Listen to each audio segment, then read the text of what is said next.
ચાલો વિદ્યાર્થી મિત્રો, શરૂ કરીએ આપણા કરંટ અફેર્સની ગામ ગપાટા સિરીઝ અને એનો એપિસોડ નંબર 12. ઓકે, આપણે જે છે આજે આ બધા ન્યૂઝ જે છે એની પર ડિટેલમાં ડિસ્કશન કરવાનું છે. તો તૈયાર થઈ જાઓ ભાઈ આજના સેશનને જાણવા સમજવા.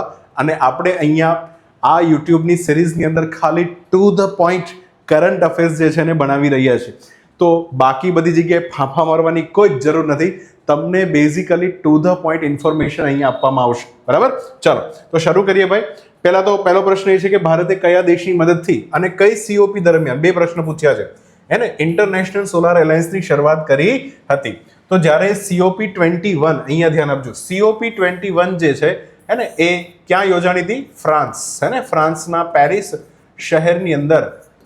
શહેરની અંદર જળવાયુ સંમેલન જ્યારે ભરાણું ધરતીને બચાવવા માટે આ સમયે ભારત અને ફ્રાન્સે ઘોષણા કરી કે અમે ઇન્ટરનેશનલ સોલાર એલાયન્સ બનાવવા જઈ રહ્યા છે.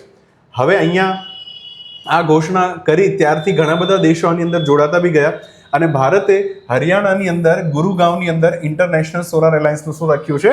હેડક્વાર્ટર. ભારતની ઈચ્છા એવી પણ હતી, વન નેશન, હે ને, આમ તો one world and one grid, હે ને, અલ્ટિમેટલી વાત એવી છે, one grid. Okay, GRID, grid એટલે જ્યાં બધી ઇલેક્ટ્રિક કનેક્શન એકબીજાને જોડાઈ જાય. મતલબ કે તમે સમજો, આપણે એક પ્રોબ્લેમ છે કે ધરતી જ્યારે એક બાજુ જ સૂર્યના સામે હોય તો બાકીનો ભાગ જે છે પડછાયામાં હોય ને. તો જ્યારે સૂર્યની સામે ધરતીનો ભાગ હોય ત્યારે ભાઈ એ દેશોને તો વીજળી મળ્યા જ કરશે, હે ને. તો હવે વાત એવી છે કે વીજળીની જોડણી ખોટી લખાઈ ગઈ, વીજળી, હે ને, વીજળી. ચલો, તો એ દેશને તો વીજળી મળ્યા જ કરશે, પણ પાછળના જે દેશો એનું શું સમજવાનું? તો બધા દેશોની ગ્રીડને એકબીજાને કનેક્ટ કરી દઈએ ભાઈ, તો અલ્ટિમેટલી કોઈ પણ દેશ અંધારામાં હોય તો પણ એને ભવિષ્યમાં શું મેળા કરે? વીજળી મેળા કરે. મતલબ બહુ એક મોટું પ્લાનિંગ સાથે ભારત અને ફ્રાન્સ જે છે ભેગા થાય છે, હે ને. પણ હવે અત્યારે તમે જોઈ રહ્યા છો કે જે રીતના ડોનાલ્ડ ટ્રમ્પે 60 જેટલી એન્વાયરમેન્ટલ સંસ્થામાંથી નીકળી જવાની જે વાત કરી છે, ખ્યાલ આવે છે કે દુનિયાના દેશોને હવે ક્લાઇમેટ ચેન્જમાં કોઈ રસ નથી રહ્યો. પ્રોટેક્શનિઝમ વધારે ચાલી રહ્યું છે, ને. પછી વાત કરીએ બીજો પ્રશ્ન, તો inter governmental panel on climate change દુનિયામાં જળવાયુ પરિવર્તનના વિવિધ પ્રોજેક્ટ લાગુ કરતી સંસ્થા છે. પ્રશ્ન અહીંયા છે, પ્રોજેક્ટ લાગુ કરે છે? Answer is no. પ્રોજેક્ટ લાગુ કરવાનું એનું કોઈ કાર્ય નથી. IPCC શું કરવા બનાવવામાં આવી હતી તમે સમજો. આની અંદર વિશ્વના અલગ અલગ દેશના વૈજ્ઞાનિકો જે છે એને રિસર્ચ કરવા માટે બોલાવવામાં આવ્યા. હવે અહીંયા વૈજ્ઞાનિકો કરે શું? વૈજ્ઞાનિકોનું કાર્ય એટલું છે કે ધરતીના ખૂણે ખાંચરે દરેક જગ્યા પરથી ડેટા કલેક્ટ કરવાનો કે કઈ રીતના ધરતી જે છે એ ગરમ થઈ રહી છે, કઈ રીતના એમની સમજો ગ્રીન હાઉસ ગેસ ઇફેક્ટને કારણે જે આપણી ધરતીની આસપાસનું જે ટેમ્પરેચર વધી રહ્યું છે અને એના કારણે જે છે આપણા ધરતીના કઈ જગ્યા પર કેવી અસર પડી રહી છે, હિમાલયનો બરફ પીગળી રહ્યો છે, આ બધું ડેટા ખાલી એકત્રિત કરવાનું કામ IPCCનું છે.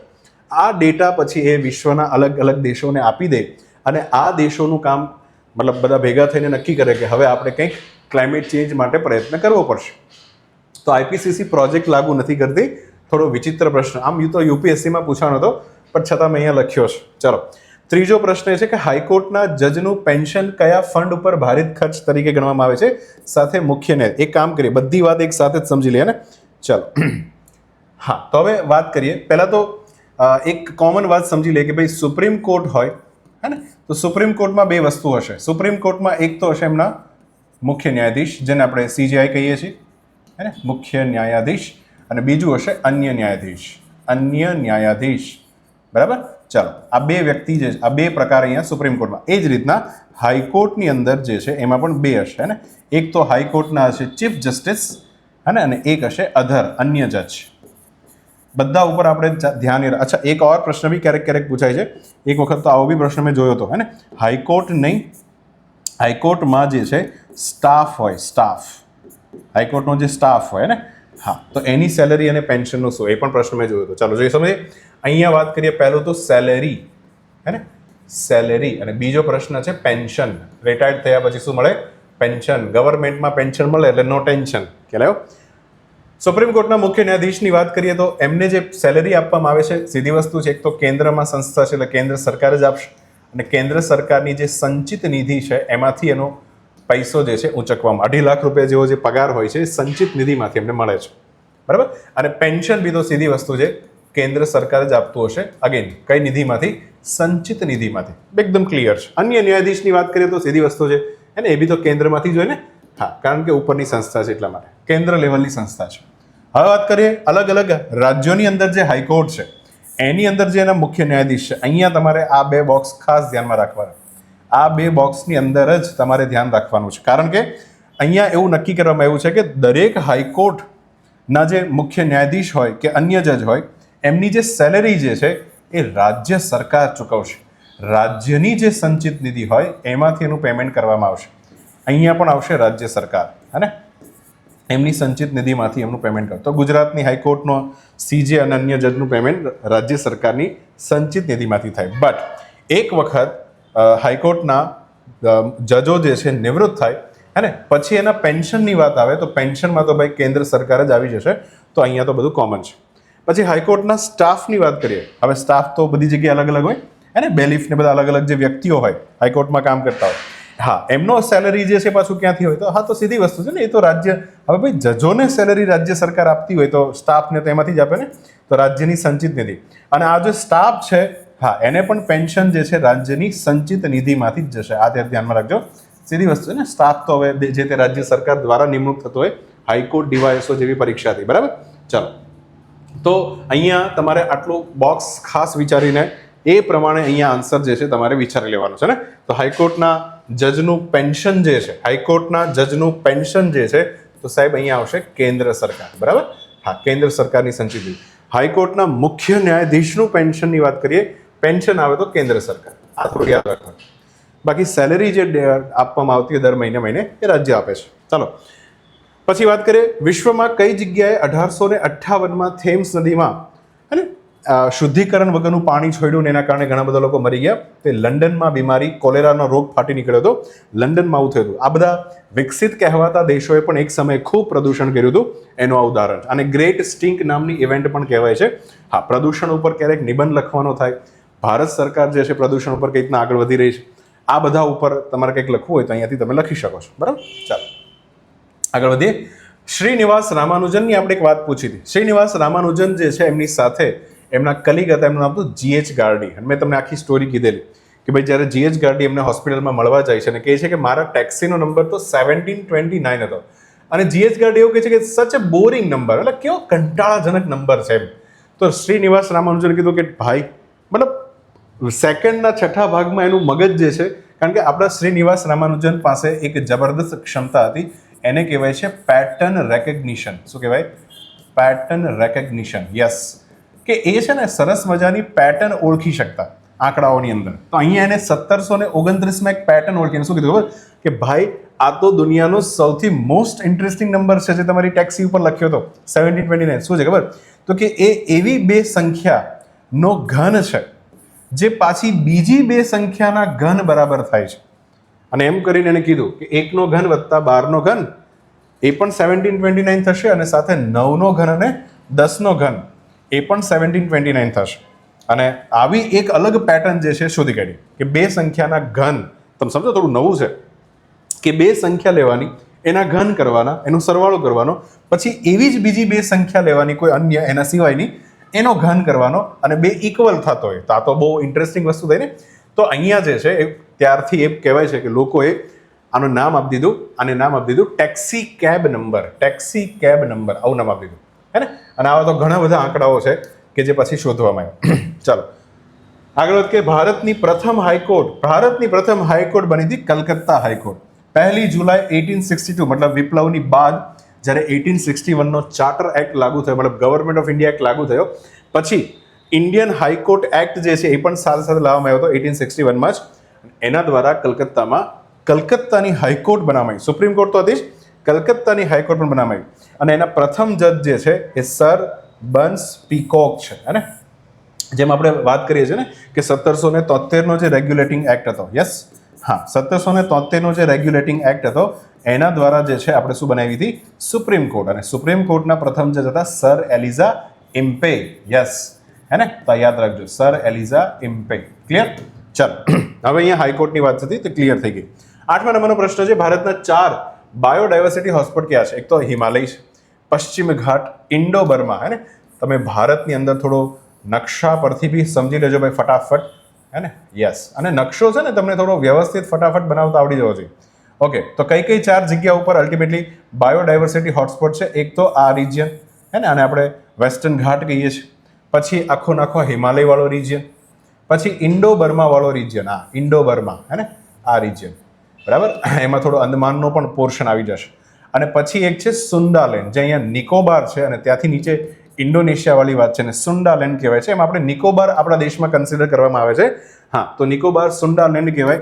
એ પણ બાયોડાયવર્સિટી હોટસ્પોટ છે. અને જૈવ વિવિધતાનો કોઈ પણ હોટસ્પોટ ઘોષિત કરવો હોય તો એના માટેની એક શરત છે કે એ જગ્યા પર જે વનસ્પતિ મળે એ એટલી મિનિમમ તમારે મળવી જોઈએ કે બાકી બધી જગ્યાએ ન મળતી હોય, અન્ય કોઈ જગ્યા પરથી મળવી ન જોઈએ. અને એવી 1500 તમારે વનસ્પતિ ત્યાંથી મળવી જોઈએ જે યુનિક હોય, એ જગ્યા પરની, હા ને, યુનિક વસ્તુ હોય એ તમારે શોધવાનું છે. પછી કૃત્રિમ બુદ્ધિમત્તાનો પાયાનો વિચાર આપનાર જે છે, એમાં ખાસ કરીને આ પ્રશ્ન જે પૂછ્યો હતો, કેન મશીન થિંક, હે ને, તો એ જે છે એઆઈના પિતા તરીકે પણ ઓળખાય છે અને એનું નામ છે એલન ટ્યુરિંગ. મેં વાત કરી હતી કે સેકન્ડ વર્લ્ડ વોરમાં જે એનિગ્મા મશીન હતું, હે ને, એનિગ્મા મશીનનો કોડ તોડનાર, કોડ બ્રેકર કહેવાતા અમને, હે ને, તમે આપણે જે સર જે તમને ભણાવતા હશે કદાચ મેથ્સ અને રિઝનિંગ, યસ, એમાં રિઝનિંગની અંદર જ્યારે તમને કોડિંગ ડિકોડિંગ પૂછે છે તો એનો કોડ બ્રેક કરનાર અલ્ટિમેટલી આ હતા, બરાબર.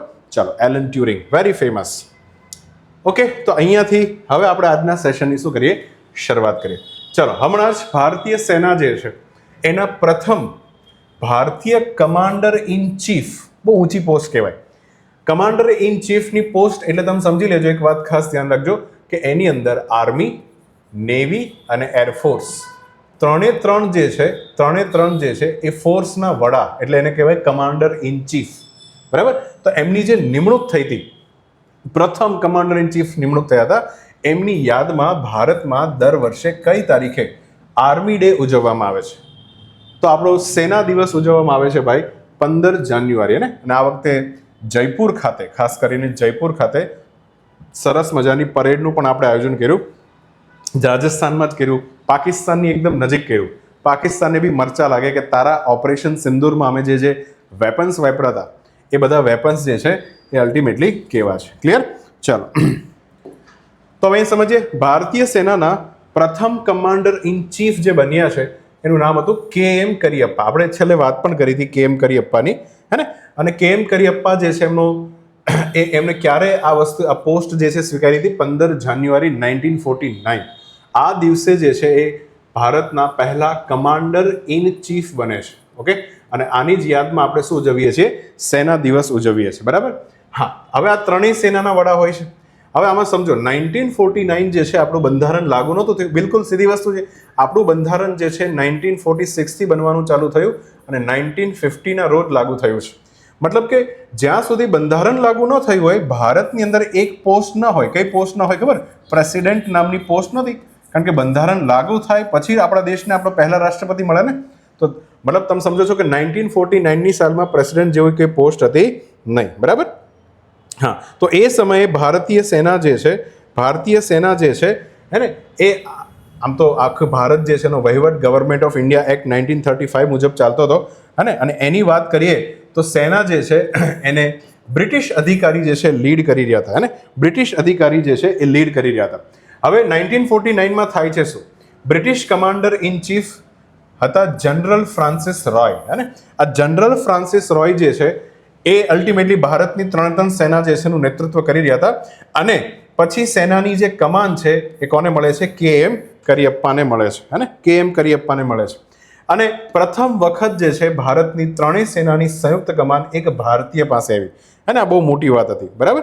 હા, તો હવે બંધારણ જે છે લાગુ થયા બાદ આપણને આપણા રાષ્ટ્રપતિ મળી ગયા, ડોક્ટર રાજેન્દ્ર પ્રસાદ.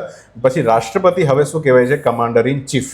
તો હવે આ પોસ્ટ જે છે રાષ્ટ્રપતિ સંભાળે છે. પણ પહેલી વખત KM કરિયપ્પા જે છે એણે લાંબા સમયથી બ્રિટિશ સેના જે છે એ ભારતને મળી હતી, બરાબર. ચાલો આગળ વધીએ. હવે આપણને એક સવાલ થાય નેચરલી કે ભાઈ બ્રિટિશ લશ્કર જે હતું એને જેણે ભારત પર 200 વર્ષ સુધી રાજ કર્યું ભાઈ, હવે જ્યારે આઝાદ થયા હશું તો આપણું વિભાજન કઈ રીતના થયું હશે? એને સમજવું પડે ને કે પાર્ટીશન, સેનાનું, લશ્કરનું કારણ કે કેટલી બધી મિલિટરી હશે, એરફોર્સ, એના વિમાનો હતા, સબમરીન હતી, જહાજ હતા, HMS કહેતા, હે ને. HMS જહાજને અંગ્રેજો પોતાના જહાજને શું કહેતા? HMS, હર મેજેસ્ટી શિપ, આવું કહેતા. હર મેજેસ્ટી શિપ, એને કે મતલબ રાણીના નામ ઉપર આ શિપ છે.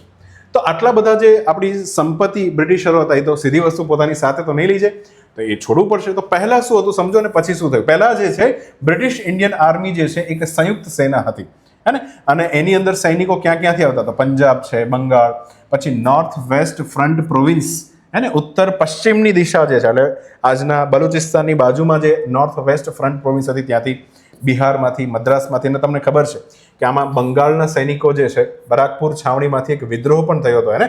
હા, અને 1947માં ખબર પડે છે કે જે આખું અખંડ ભારત હતું, બ્રિટિશ ભારત હતું, હા, હવે એનું વિભાજન કરવાનું છે અને બે દેશ બનવા જઈ રહ્યા છે, ભારત અને પાકિસ્તાન. તો સીધી વસ્તુ છે કે આર્મી અને લશ્કરનું બી તો વિભાજન થશે, એને બી થોડું સમજ. ચાલો, તો પછી શું થયું? એક ખાસ સંસ્થાની રચના કરવામાં, જેથી બાંધે નહીં બંને દેશ, અને નામ આપવામાં આવ્યું partition council and military reorganisation committee. આવી એક સંસ્થા બની. પાર્ટીશન એટલે વિભાજન, હે, તો વિભાજન માટેની એક પરિષદ બની. હા, અને આ પરિષદનું કામ હતું કે જે મિલિટરી છે, સૈન્ય તાકાત છે, એને રીઓર્ગેનાઇઝ કરવાની છે અને ફરીથી પાછી વહેંચણી કરવાની છે. અને આ જે છે સંસ્થાની કમાન સોંપવામાં આવી સર ક્લાઉડ ઓચિન લેક નામના વ્યક્તિ, અને એના માથે જવાબદારી હતી કે લશ્કરનું સંપૂર્ણ વિભાજન કરવાનું છે. હા, તો સેના અને સૈન્યની સંપત્તિ, જેમાં ટેન્ક આવશે, વિમાન આવશે, હે ને, બધાનું વિભાજન કરો. તો નક્કી કરવામાં આવ્યું કે ભારત જે છે મતલબ અલ્ટિમેટલી 3 ટુકડા પડશે અને ભારત જે છે એમાંથી એને 2 ભાગ આપવામાં આવશે, હે ને, અને પાકિસ્તાનને 1/3. સીધી વસ્તુ, કારણ કે પાકિસ્તાનનો જિયોગ્રાફિકલ એરિયા કેવો હતો? ઓછો હતો, ભારતનો વધારે હતો. ભારત જે છે એને આ પ્રમાણે 2,60,000 જેટલા સૈનિકો મળ્યા હતા અને પાકિસ્તાનને 1,40,000. અને આમાં પણ ધ્યાન રાખજો, મોટા ભાગના જે મુસ્લિમ સૈનિકો હતા એ બધા જ જે છે એ ક્યાં જતા રહ્યા હતા? પાકિસ્તાનમાં. અને હિન્દુ સૈનિકો જે પાકિસ્તાનના વિસ્તારમાં હતા એ ભારતમાં આવી ગયા હતા. ખાસ કરીને એક રેજિમેન્ટ બહુ જ ફેમસ હતી, ગુરખા રેજિમેન્ટ, હે ને. અને અંગ્રેજોને જે રેજિમેન્ટ ઉપર ખૂબ વધારે વિશ્વાસ હતો, કારણ કે ગુરખાઓ જે છે એ બેઝિકલી હિમાલયની અંદર ટેવાયેલા હોય છે, ને હિમાલયના ઠંડા વિસ્તારોમાં ટેવાયેલા હોય છે. તો બ્રિટન એવું કીધું કે આ રેજિમેન્ટનું વિભાજન જે છે અમારી સાથે કરવું પડશે, આમાંથી અમુક સૈનિકો અમે લઈ જશું. તો ગુરખા રેજિમેન્ટનું વિભાજન ભારત અને બ્રિટન વચ્ચે થયું, કારણ કે બ્રિટિશની કોલોનીઓ હતી, એક તો સિંગાપુર છે, હોંગકોંગ છે, અને એને ત્યાં ગુરખાઓની જરૂર હતી. ટેન્ક છે, તોપખાના, રાઇફલ્સ, વાહનો, આ બધા જે છે 2:1 ફોર્મેટમાં વિભાજિત કરવામાં આવ્યા, है ना, कि बदाना 2-2, है ना, सबका 3 भाग पड़ेगा 3 भाग पड़ेगा, 2 भाग भारत ले जाएगा, 1 भाग श्री कृष्ण नहीं, 1 भाग જે છે પાકિસ્તાનને મળશે. ભારતીય જે સેના હતી એનું હેડક્વાર્ટર ત્યારે હતું ન્યૂ દિલ્હી, અને પાકિસ્તાનવાળાએ રાવલપિંડી જે છે એમાં પોતાનું હેડક્વાર્ટર રાખ્યું હતું. અને પછી આગળ વધીએ તો હા, હવે હમણાં શું બન્યું તાજેતરમાં 78મો આપણો આર્મી દિવસ ઉજવાનો, જેમાં આપણે આપણા હથિયારોનું જબરદસ્ત પ્રદર્શન કર્યું જયપુર ખાતે. અરે ભારત ભી કિસી સે કમ નહીં હૈ. એમાં આપણે કઈ કઈ વસ્તુ દેખાડી એ ખૂબ સમજવા જેવું છે. એક તો લોંગ રેન્જ, લાંબા અંતરની વ્યૂહાત્મક, આવા શબ્દો છે ને તમે ધ્યાનથી સમજો. એને કહેવાય સ્ટ્રેટેજિક. શું કહેવાય? સ્ટ્રેટેજિક, વ્યૂહાત્મક, સ્ટ્રેટેજિક રણનીતિ. તમે જ્યારે કોઈ બે દેશ લડવા ઉપર આવી જાય, બાંધવા ઉપર આવી જાય, અને પછી આપણે જ્યારે રણનીતિ બનાવીએ, સ્ટ્રેટેજી બનાવીએ કે ભાઈ કઈ રીતના હુમલો કરવો છે, કઈ એંગલથી ક્યાંથી હુમલો કરવો છે, તો આવી સ્ટ્રેટેજીના ભાગરૂપે જે મિસાઇલ બનાવી હોય એને વ્યૂહાત્મક મિસાઇલ કહેવાય. અને આમ તો ટેક્ટાઇલ અને સ્ટ્રેટેજિક બે પ્રકારની મિસાઇલ સિસ્ટમ હોય છે. તો સ્ટ્રેટેજિક મિસાઇલ જે છે ને એનો ગમે તેમ યુઝ ન થઈ શકે, તમે ધ્યાનથી સમજો. અને ગમે ત્યાં ગમે તેમ યુઝ ન થાય. બીજું, કોઈ પણ સ્ટ્રેટેજિક મિસાઇલ હોય એ હંમેશા લોંગ રેન્જની હશે. બહુ ધ્યાનથી સમજો. મેઇન જે ડિફરન્સ છે, બે પ્રકારની મિસાઇલો હોય છે. ચાલો અહીંયા લખી જ દઉં છું. બે પ્રકારની અહીંયા મિસાઇલો હોય છે. પહેલાનું નામ છે સ્ટ્રેટેજિક. અને હમણાં STIના પેપરમાં હું જોતો હતો, એને એક પ્રશ્ન હતો વ્યૂહાત્મક મિસાઇલ. તો ઘણાને આવું બધું વાંચવામાં તકલીફ પડે છે, કારણ કે પ્રોપર કરંટ અફેરનો અભ્યાસ ન કર્યો હોય. એક તો છે સ્ટ્રેટેજિક અને બીજું છે ટેક્ટાઇલ મિસાઇલ. હે ને, સ્ટ્રેટેજિક મિસાઇલ એવી હોય કે જે લાંબા અંતર ઉપર હુમલો કરી શકે. લાંબા અંતર પર, મતલબ કે એક ખંડ કુદાવીને બીજા ખંડ. ટેક્ટાઇલ એટલે કેવું છે કે ભાઈ પ્રેશર આવી ગયું, દબાદબી હુમલો કરવો છે. તો નાના, હે ને, નાના અંતરની જે છે, ટૂંકા અંતરની મિસાઇલો જે છે એ અલ્ટિમેટલી એને કહેવાય ટેક્ટાઇલ મિસાઇલ. યસ, તો બહુ વિચારીને વાપરવાની હોય, હે ને. તો અગ્નિ 5 જે છે એક પ્રકારની વ્યૂહાત્મક મિસાઇલ સિસ્ટમ છે. 5000 કિલોમીટરથી વધારે રેન્જ છે. મતલબ કે આને તમે છોડો ને તો આખો એક કોન્ટિનેન્ટ કુદાવી જાય, એટલે ખંડ કુદાવી જાય. બરાબર. હા, અને બેલેસ્ટિક મિસાઇલ છે. તો બેલેસ્ટિક તો ખબર ને, આ રીતનો પર્વલય આકાર જે છે ફોલો કરે છે. બરાબર. હા, તો આ લગભગ છે ને બેલેસ્ટિક મિસાઇલો તો એવી મિસાઇલ હોય કે જે સ્પેસમાં પણ જતી રહી, હે ને, અવકાશમાં જઈને પછી અહીંયા મતલબ કાર્માન લાઈન આવી જાય 100 કિલોમીટર વાળી, અને એની ઉપર જાય અને પછી જે છે કોઈ દુશ્મન ઉપર ત્રાટકે.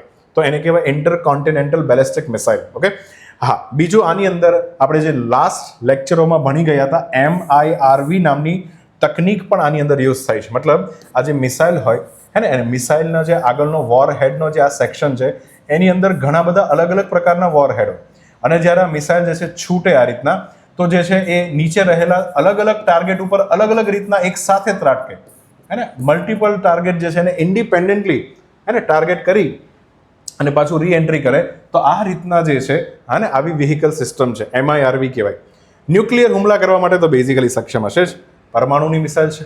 પછી વાત કરીએ અગ્નિ પ્રાઇમ, તો આ નવી પેઢી ન્યૂ જનરેશનની મધ્યમ અંતરની બેલેસ્ટિક. આમાં એવું છે, અગ્નિ મિસાઇલ આપણે બધી જ લાંબા અંતર માટે બનાવી હતી, પણ એકાદ મિસાઇલ એવી પણ રાખવી પડે કે જે થોડા શોર્ટ, જેમ કે 1000 થી 2000 કિલોમીટરની રેન્જ માટે જ હોય. અને આ એવી મિસાઇલ છે કે જે કેનિસ્ટરાઇઝડ લોન્ચ સિસ્ટમ છે. આપણું બનાવી ગયો છું કે જેમાં પેલું કે ને કેનિસ્ટર, હા, કેનિસ્ટરની અંદર આ મિસાઇલ આમ રાખવામાં આવે હે ને, અને આ મિસાઇલ જે છે, સમજો આ મિસાઇલ છે અને અહીંયા બેઝિકલી અહીંયા ધુમાડો છોડે, તો બધો જ ધુમાડો આની અંદર હોય, તો બેઝિકલી અહીંયા જે છે દબાણ જે છે ખૂબ વધી જાય, હે ને, દબાણ ખૂબ વધે તો જે છે લોન્ચિંગ સમય છે, લોન્ચનો જે સમય છે ઘટી જાય. લોન્ચનો સમય શું થઈ જાય? ઘટી જાય. તો ફટાફટ રિલીઝ થાય અને આ રીતના આપણે અને દુશ્મન ઉપર અટેક કરી શકે. ત્વરિત લોન્ચ સિસ્ટમ અને કેનિસ્ટરાઇઝ કહેવાય. આ ઉપરાંત પરેડમાં બીજી કઈ મિસાઇલ હતી? બિલકુલ આપણા માટે મોટા મોટા ઘરેણા તો આ બધા છે. બ્રહ્મોસ, નિર્ભય બ્રહ્મોસે તો આખો ઓપરેશન સિંદૂરમાં ખેલ બદલાઈ નાખ્યો હતો. સુપરસોનિક છે, બધાને ખબર હોવી જોઈએ ને કે સોનિક એટલે કે અવાજની ઝડપે જે ચાલે તે એને સોનિક કહેવાય. અવાજની ઝડપે જે ચાલે, અવાજની જે ઝડપ છે 343 મીટર પ્રતિ સેકન્ડ, અને એક સેકન્ડમાં 343 મીટર, યાદ રાખજો મીટરની વાત છે. હા, પછી એનાથી ઓછી હોય તો સબસોનિક, વધારે હોય તો હાઇપરસોનિક અથવા તો સુપરસોનિક. તો આ એક પ્રકારની અચ્છા ક્રૂઝ છે. તો ક્રૂઝ તમને ખબર છે ને, ક્રૂઝ જે છે હા એ જે મિસાઇલ છૂટે તો એ બધો જમીનને લાગીને ચાલે. પછી આની અંદર ગાઈડેડ સિસ્ટમ હોય, તો જ્યારે બી કોઈ માની લો કોઈ દુશ્મન જે છે એને અટેક કરવાનો હોય તો બરાબર એ જ જગ્યા ઉપર જે છે ત્રાટકે, અને કદાચ દુશ્મન પોતાનું લોકેશન બદલે તો એ પણ પોતાનું લોકેશન બદલે. આને કહેવાય ક્રૂઝ સિસ્ટમ, એને ઓટોમેટિક ગાઈડેડ હોય. બેલેસ્ટિકમાં ખબર ને કેવું છે, બેલેસ્ટિકમાં જ્યારે અહીંયાથી છૂટે અવકાશમાં જાય અને પછી નક્કી કરેલા ટાર્ગેટ ઉપર જે છે અહીંયા ત્રાટકે. હવે અહીંયાથી માની લો કે આ ટાર્ગેટ બીજી જગ્યાએ જતો રહ્યો તો આપણી બેલેસ્ટિક મિસાઇલ ફેલ જશે, પણ ક્રૂઝ મિસાઇલ જે છે ટાર્ગેટને અટેક કરીને જ આવે. ભારત અને રશિયા ને મસ્કોવા નામની જે નદી છે, મસ્કોવા નદી અને ભારત જે છે એની બ્રહ્મપુત્ર નદી, આ બંને ઉપરથી સંયુક્ત નામ જે છે શું રાખવામાં આવ્યું છે? બ્રહ્મોસ. હા, વર્તમાનમાં આની 450 કિલોમીટર રેન્જ છે અને આપણે એ પણ કીધું છે કે ટૂંક જ સમયમાં જે છે આની રેન્જ 800 કિલોમીટર સુધી જે છે એ વધી જશે. બરાબર. હા, લોન્ચ પ્લેટફોર્મ જમીનથી, સમુદ્રથી ને હવા ત્રણેય જગ્યા પરથી આપણે એને લોન્ચ કરી શકીએ છીએ એવી કેપેસિટી છે. બીજી વાત કરીએ નિર્ભયની વાત કરીએ તો લાંબા અંતરની જમીન ઉપર હુમલો કરી શકે એવી ક્ષમતાવાળી મિસાઇલ છે. આ સબસોનિક છે, જમીનથી લાગીને ચાલે. આ એકદમ તમે સમજો બિલ્ડિંગની વચ્ચેથી પણ ચાલે, હે ને, બિલ્ડિંગમાંથી ફરતી જાય. ગજબની આ ટેકનિક છે ભાઈ, અને બહુ ઊંડે ડીપ સ્ટ્રાઇક કરી શકે. મતલબ દુશ્મન જે છે ગમે ત્યાં ખૂણા ખાચરામાં ઝાડની નીચે છુપાનો હોય ને તો હલો એમ કરી દબકીને ચોટી એને અલ્ટિમેટલી જે છે એને તોડી નાખે. તો કમાન્ડ સેન્ટર હોય કોઈ દુશ્મન દેશના, સ્ટ્રેટેજિક ઇન્ફ્રાસ્ટ્રક્ચર હોય, એ બધા જે છે એને શું કરી નાખે? ધ્વસ્ત કરી નાખે. પછી એક બહુ જબરદસ્ત વસ્તુ હતી સૂર્યાસ્ત્ર. જો તમે અહીંયા ફોટામાં જોઈ શકો છો, આવું એક વ્હીકલ હતું, આને સૂર્યાસ્ત્ર વ્હીકલ કહેવાય છે. એની અંદર અહીંયા આ જે છે એને કહેવાય લોન્ચ પ્લેટફોર્મ. તો ભારતનું પ્રથમ આપણે સ્વદેશી રીતના ડિઝાઇન કરેલું એક રોકેટને લોન્ચ કરી શકે એવું એક પ્રણાલી છે, મતલબ મિસાઇલ લોન્ચ કરી શકે એ પ્રણાલી છે. અને આ મલ્ટી કેલિબર છે. મલ્ટી કેલિબર એટલે શું ખબર? પહેલા તો કેલિબરનો મિનિંગ સમજો. કેલિબર એટલે તમે સમજો જેમ કે માની લો એક બંદૂકની ગોળી હોય આ રીતના, અને આ બંદૂકની બુલેટ છે માની લો, તો એનો જે ડાયામીટર હોય ને એને આપણે કેલિબર કહીએ. અચ્છા, માની લો કે બંદૂકની ગોળી બહુ નાની છે, હે ને, હા ઘનશ્યામ, બંદૂકની ગોળી જે છે નાની છે તો એનો કેલિબર કેવો છે? ઓછો છે. ડાયામીટરને મિલિટરીની ભાષામાં કેલિબર કહેવામાં આવે. આ જ રીતના રોકેટ હોય, રોકેટ તો અમુક રોકેટ જે છે મોટા હોય તો એનો કેલિબર જે છે મોટો હોય, અમુક રોકેટ નાના હોય તો એનો કેલિબર મોટો હોય. તો અહીંયા કેવું છે ખબર? અહીંયા આ જગ્યા પર આ જે લોન્ચિંગ પ્લેટફોર્મ એવું પ્લેટફોર્મ છે કે એ મલ્ટી કેલિબર છે, મતલબ એ પોતાની રીતના એડજસ્ટ કરે. હવે અહીંયા આ જગ્યા પર તમે નાની મિસાઇલ ફિટ કરી શકો, મોટી મિસાઇલ પણ ફિટ કરી શકો. તો લાંબા અંતરની રોકેટ લોન્ચિંગ પ્રણાલી છે, એનું નામ છે સૂર્યાસ્ત્ર. પછી વાત કરીએ ધનુષ. હા, આ આપણી ગન છે, બંદૂક છે, એડવાન્સ આર્ટિલરી ગન સિસ્ટમ છે. 40 કિલોમીટર દૂર જે છે એની મારક ક્ષમતા છે, હે ને, 40 કિલોમીટર દૂર. 1 મિનિટમાં એ 5 રાઉન્ડ ફાયર કરી શકે છે. એને કહેવાય બર્સ્ટ મોડ. આપણે જે પેલા કેમેરાની અંદર તમને ખબર હોય, કેમેરામાં ખબર બર્સ્ટ મોડ આવે, તમે કેમેરાનું એ બટન જે છે આમ દબાવો એટલે એક સાથે 25-30 ફોટા એક સાથે પડી જાય. એમ અહીંયા જે છે ફટાફટ રાઉન્ડ થઈ જાય. આની અંદર શૂટ એન્ડ સ્કૂટ તકનિક છે. શૂટ અને સ્કૂટ એટલે શું થાય સમજો કે પહેલા તો આ ગન છે, સમજો કે અહીંયાથી જે છે શૂટ કર્યું અને શૂટ કરીને માનો કે 1 મિનિટમાં 5 રાઉન્ડ ફાયર કરી નાખે. હવે આ એવી રીતના બનાવ્યું છે, પેલું કહેવાય ને કે આમ ચાઇનીઝ પેલું કેમ આપણે ટેન્ટ લેવા જઈએ તો ટેન્ટ ફટ દઈને પેક થઈ જાય, આમ એક બટન દબાવો એટલે બધું આમ કે પેક થઈ જાય. એમ આ આખી આ વસ્તુ જે છે આમ થોડા જ સમયની અંદર પેક થઈ જાય, પેક કરીને તમારે ત્યાંથી ભાગી જવાનું. કારણ કે પછી રિટર્નમાં જે દુશ્મન હુમલો કરે એ પહેલાં જ તમે જે છે આખી ગન લઈ અને ત્યાંથી ભાગી જાઓ. તો તમે કહી શકો કે આવી શૂટ એન્ડ સ્કૂટ પ્રકારની ક્ષમતાને કારણે આની મોબિલિટી જે છે ખૂબ સારી છે. શબ્દ સમજો, મોબિલિટી એટલે એક જગ્યાએથી બીજી જગ્યાએ લઈ જવાની જે ક્ષમતા છે એની ખૂબ સારી છે. પછી એક ખૂબ સરસ વસ્તુ પ્રદર્શિત કરવામાં આવી, સંજય. હા, હવે ભારત એઆઈની અંદર બી આગળ વધી રહ્યું છે. આને રોબોટિક મ્યુલ કહેવામાં આવે છે. મ્યુલ શબ્દ તમે કદાચ સાંભળ્યો હશે. Mule very interesting word. Mule એટલે શું થાય? ખચ્ચર. હે ને, ખચ્ચર શબ્દ થાય. ખચ્ચર જે છે ખબર ને કઈ રીતના? ઘોડા અને ગધેડાની મિક્સ કેપેસિટી જે છે વાળું પ્રાણી એટલે આપણે શું કહીએ છીએ? ખચ્ચર. અને ખચ્ચરને તમને ખબર હોય તો સંસ્કૃત ભાષામાં, કઈ ભાષામાં? સંસ્કૃત ભાષામાં આપણે એને વેસર પણ કહીએ. વેસર, હે ને, વેસર કહીએ છીએ. આવું કેમ કીધું? કારણ કે તમને ખબર છે ને કે આર્ટ એન્ડ કલ્ચરમાં એક છે વેસર શૈલી. કઈ શૈલી? વેસર શૈલી. એ આને પરથી જ નામ પડ્યું છે. વેસર શૈલી કેમ પડ્યું? કારણ કે નાગર શૈલી અને દ્રવિડ શૈલી જે છે, ઉત્તરમાં નાગર, દક્ષિણમાં દ્રવિડ, આ બંનેનું મિશ્રિત સ્વરૂપ, મંદિરો બનાવવા માટેનું જે મિશ્રિત સ્વરૂપ આપણે એને શું કહીએ છીએ? વેસર. એટલે ખચ્ચર. એમ ખચ્ચર એટલે મિક્સ. અહીંયા રોબોટિક મ્યુલ હતો. હવે આ કેવું મ્યુલ કેમ કીધું? આને કેમ ખચ્ચર કીધો છે? ભાઈ ખચ્ચર તો કૂતરા જેવું લાગે છે. ખચ્ચર કેમ કીધું? ખચ્ચર એટલા માટે કીધું કારણ કે આ ડોગનો ઉપયોગ ક્યાં કરવાનો ખબર? મુશ્કેલ પહાડી વિસ્તાર હોય, જનરલી તમને ખબર હોય તો ત્યાં મ્યુલ વપરાય. તો અહીંયા પણ આ ડોગનો ઉપયોગ કરીને જે માણસ ન પહોંચી શકે, અઘરું હોય, એ જગ્યા પર સામાન પહોંચાડવા માટે જે છે અને આની પીઠ ઉપર તમારે સામાન લગાડી દેવાનો એટલે ભાઈ જે છે સામાન પહોંચાડી દે. આવો એક રોબોટિક મ્યુલ, એનું નામ છે સંજય. ક્લિયર? ચાલો, હવે ભારતની કઈ મિસાઇલ જે છે એનું અન્ય નામ જે છે સાગરિકા પણ છે. સાગરિકા નામની મિસાઇલનું અન્ય નામ તમારે કહેવાનું છે. અને એમાં પણ આપણા ડૉક્ટર APJ અબ્દુલ કલામ જે છે એનું નામ પણ એની સાથે જોડાયેલું છે. કારણ કે આપણે એને મિસાઇલ મેન ગણીએ છીએ. બરાબર. ચાલો, બીજો પ્રશ્ન છે કે ભારતના કયા રાજ્યમાં ઓપરેશન મ્યુલ હન્ટ, આ મ્યુલ શબ્દ આવ્યો ને એટલે મારે કહેવું પડ્યું, મ્યુલ હન્ટ નામનું ઓપરેશન જે છે કયા રાજ્યની અંદર ચાલુ કરવામાં આવ્યું તમારે કહેવાનું છે. ચલો, ક્લિયર? તો આ સાથે આપણો અહીંયા આન્સર છે 15 જાન્યુઆરી KM કરિયપ્પાએ જ્યારે બ્રિટિશ સેના મતલબ બ્રિટિશ આર્મી જે હતી ભારતીય આર્મી તરીકે એને કન્વર્ટ કરીને એની લગામ પોતાના હાથમાં લીધી, પહેલા કમાન્ડર ઇન ચીફ બન્યા. તો એ યાદમાં 15 જાન્યુઆરી આર્મી ડે ઉજવીએ છીએ. આગળ વધીએ. ચલો, નેક્સ્ટ ક્વેશ્ચન છે UN પીસ કીપિંગ ફોર્સ, શાંતિ રક્ષા મિશન જે છે એમાં ભારતની એક મહિલા છે, અને ભારતની એક મહિલા છે, એને બેઝિકલી એક એવોર્ડ આપવામાં આવ્યો છે. શું કરો? અચ્છા, પહેલા કયો એવોર્ડ આપવામાં આવ્યો છે? UN secretary general award 2025. કેમ એવોર્ડ આપવામાં આવ્યો છે આ બેનને? કારણ કે આ બેનને જ્યાં આ બેનનું જ્યાં પોસ્ટિંગ કરવામાં આવ્યું હતું એ બેને ત્યાં જઈ જેન્ડર એટલે ખબર ને, મેલ ફિમેલ, જેન્ડર ઇન્ક્લુઝિવનેસ એટલે એને કહેવાય જાતિ સમાવેશન. જાતિ સમાવેશન એટલે શું? કે એ જે જગ્યા ઉપર હતા ત્યાં પુરુષ અને સ્ત્રી બંને એક સમાન કઈ રીતના થઈ શકે એના માટે કાર્ય કર્યું છે. હવે યુનાઇટેડ નેશન તમને ખબર છે કે વિશ્વના અલગ અલગ જગ્યા પર જ્યાં અશાંતિવાળો માહોલ હોય ત્યાં જે છે અલગ અલગ દેશોની એક કમ્બાઇન્ડ ફોર્સ, હે ને, જેને શાંતિ રક્ષા મિશન કહેવાય છે, એને મોકલે છે. પીસ કીપિંગ ફોર્સ કહેવાય છે. તો અહીંયા જે છે એમનું પોસ્ટિંગ હતું સાઉથ સુદાનમાં, હે ને, દક્ષિણ સુદાનમાં એમનું પોસ્ટિંગ હતું. અને ત્યાં બેઝિકલી એમને જે પુરુષ અને સ્ત્રીને એક કરવામાં, હે ને, જે રોલ નિભાવ્યો, જે રોલ પ્લે કર્યો, તો આ યુનાઇટેડ નેશનના જે હે ને સેક્રેટરી જનરલ આપણે જાણીએ છીએ એન્ટોનિયો ગુટેરેસ, એમના દ્વારા જે છે એમને એવોર્ડ આપવામાં આવ્યો. તો એ કયા ભારતના મેજર છે એ તમારે કહેવાનું છે. ચાલો, તો અહીંયા છે મેજર સ્વાતિ શાંતા કુમાર, જેને દક્ષિણ સુદાન જે આફ્રિકાનો દેશ છે એમાં સેવા, અને કઈ સેવા આપી? લિંગ સમાવેશન કર્યું, જેન્ડર ઇન્ક્લુઝિવનેસ કરી. હે ને, મતલબ કે એ જગ્યા ઉપર છે ને પુરુષ અને સ્ત્રી વચ્ચે બહુ ડિફરન્સ હતો, તો બેને થોડુંક અવેરનેસ કેમ્પેન કર્યું, લોકોને સમજાવ્યા. ઇવન એ જગ્યા ઉપર પ્રોટેક્શન આપવા માટે ખાલી પુરુષોની, સ્ત્રી મતલબ લેડીઝ પણ જઈ શકે. તો ઘણી બધી નદીઓ છે એને રિવરરાઇન જેને કહેવાય, રિવરરાઇન હે ને. રિવરરાઇન એટલે શું કે નદીઓના કિનારે કિનારે ચાલતું જવું, અને કિનારે કિનારે ચાલતા જે દક્ષિણ સુદાનમાં જ્યાં એને અશાંતિવાળો માહોલ હતો ત્યાં જઈ અને લોકોને સમજાવ્યા અને સિવિલિયન્સની રક્ષા કરી. હા, તો એ બધા ઉત્કૃષ્ટ યોગદાન બદલ એમને આ એવોર્ડ મળ્યો છે. એન્ટોનિયો ગુટારેસે આપ્યો. એ મૂળ બેંગ્લોરના છે અને દક્ષિણ સુદાનમાં યુએન મિશન અંતર્ગત તૈનાત હતા.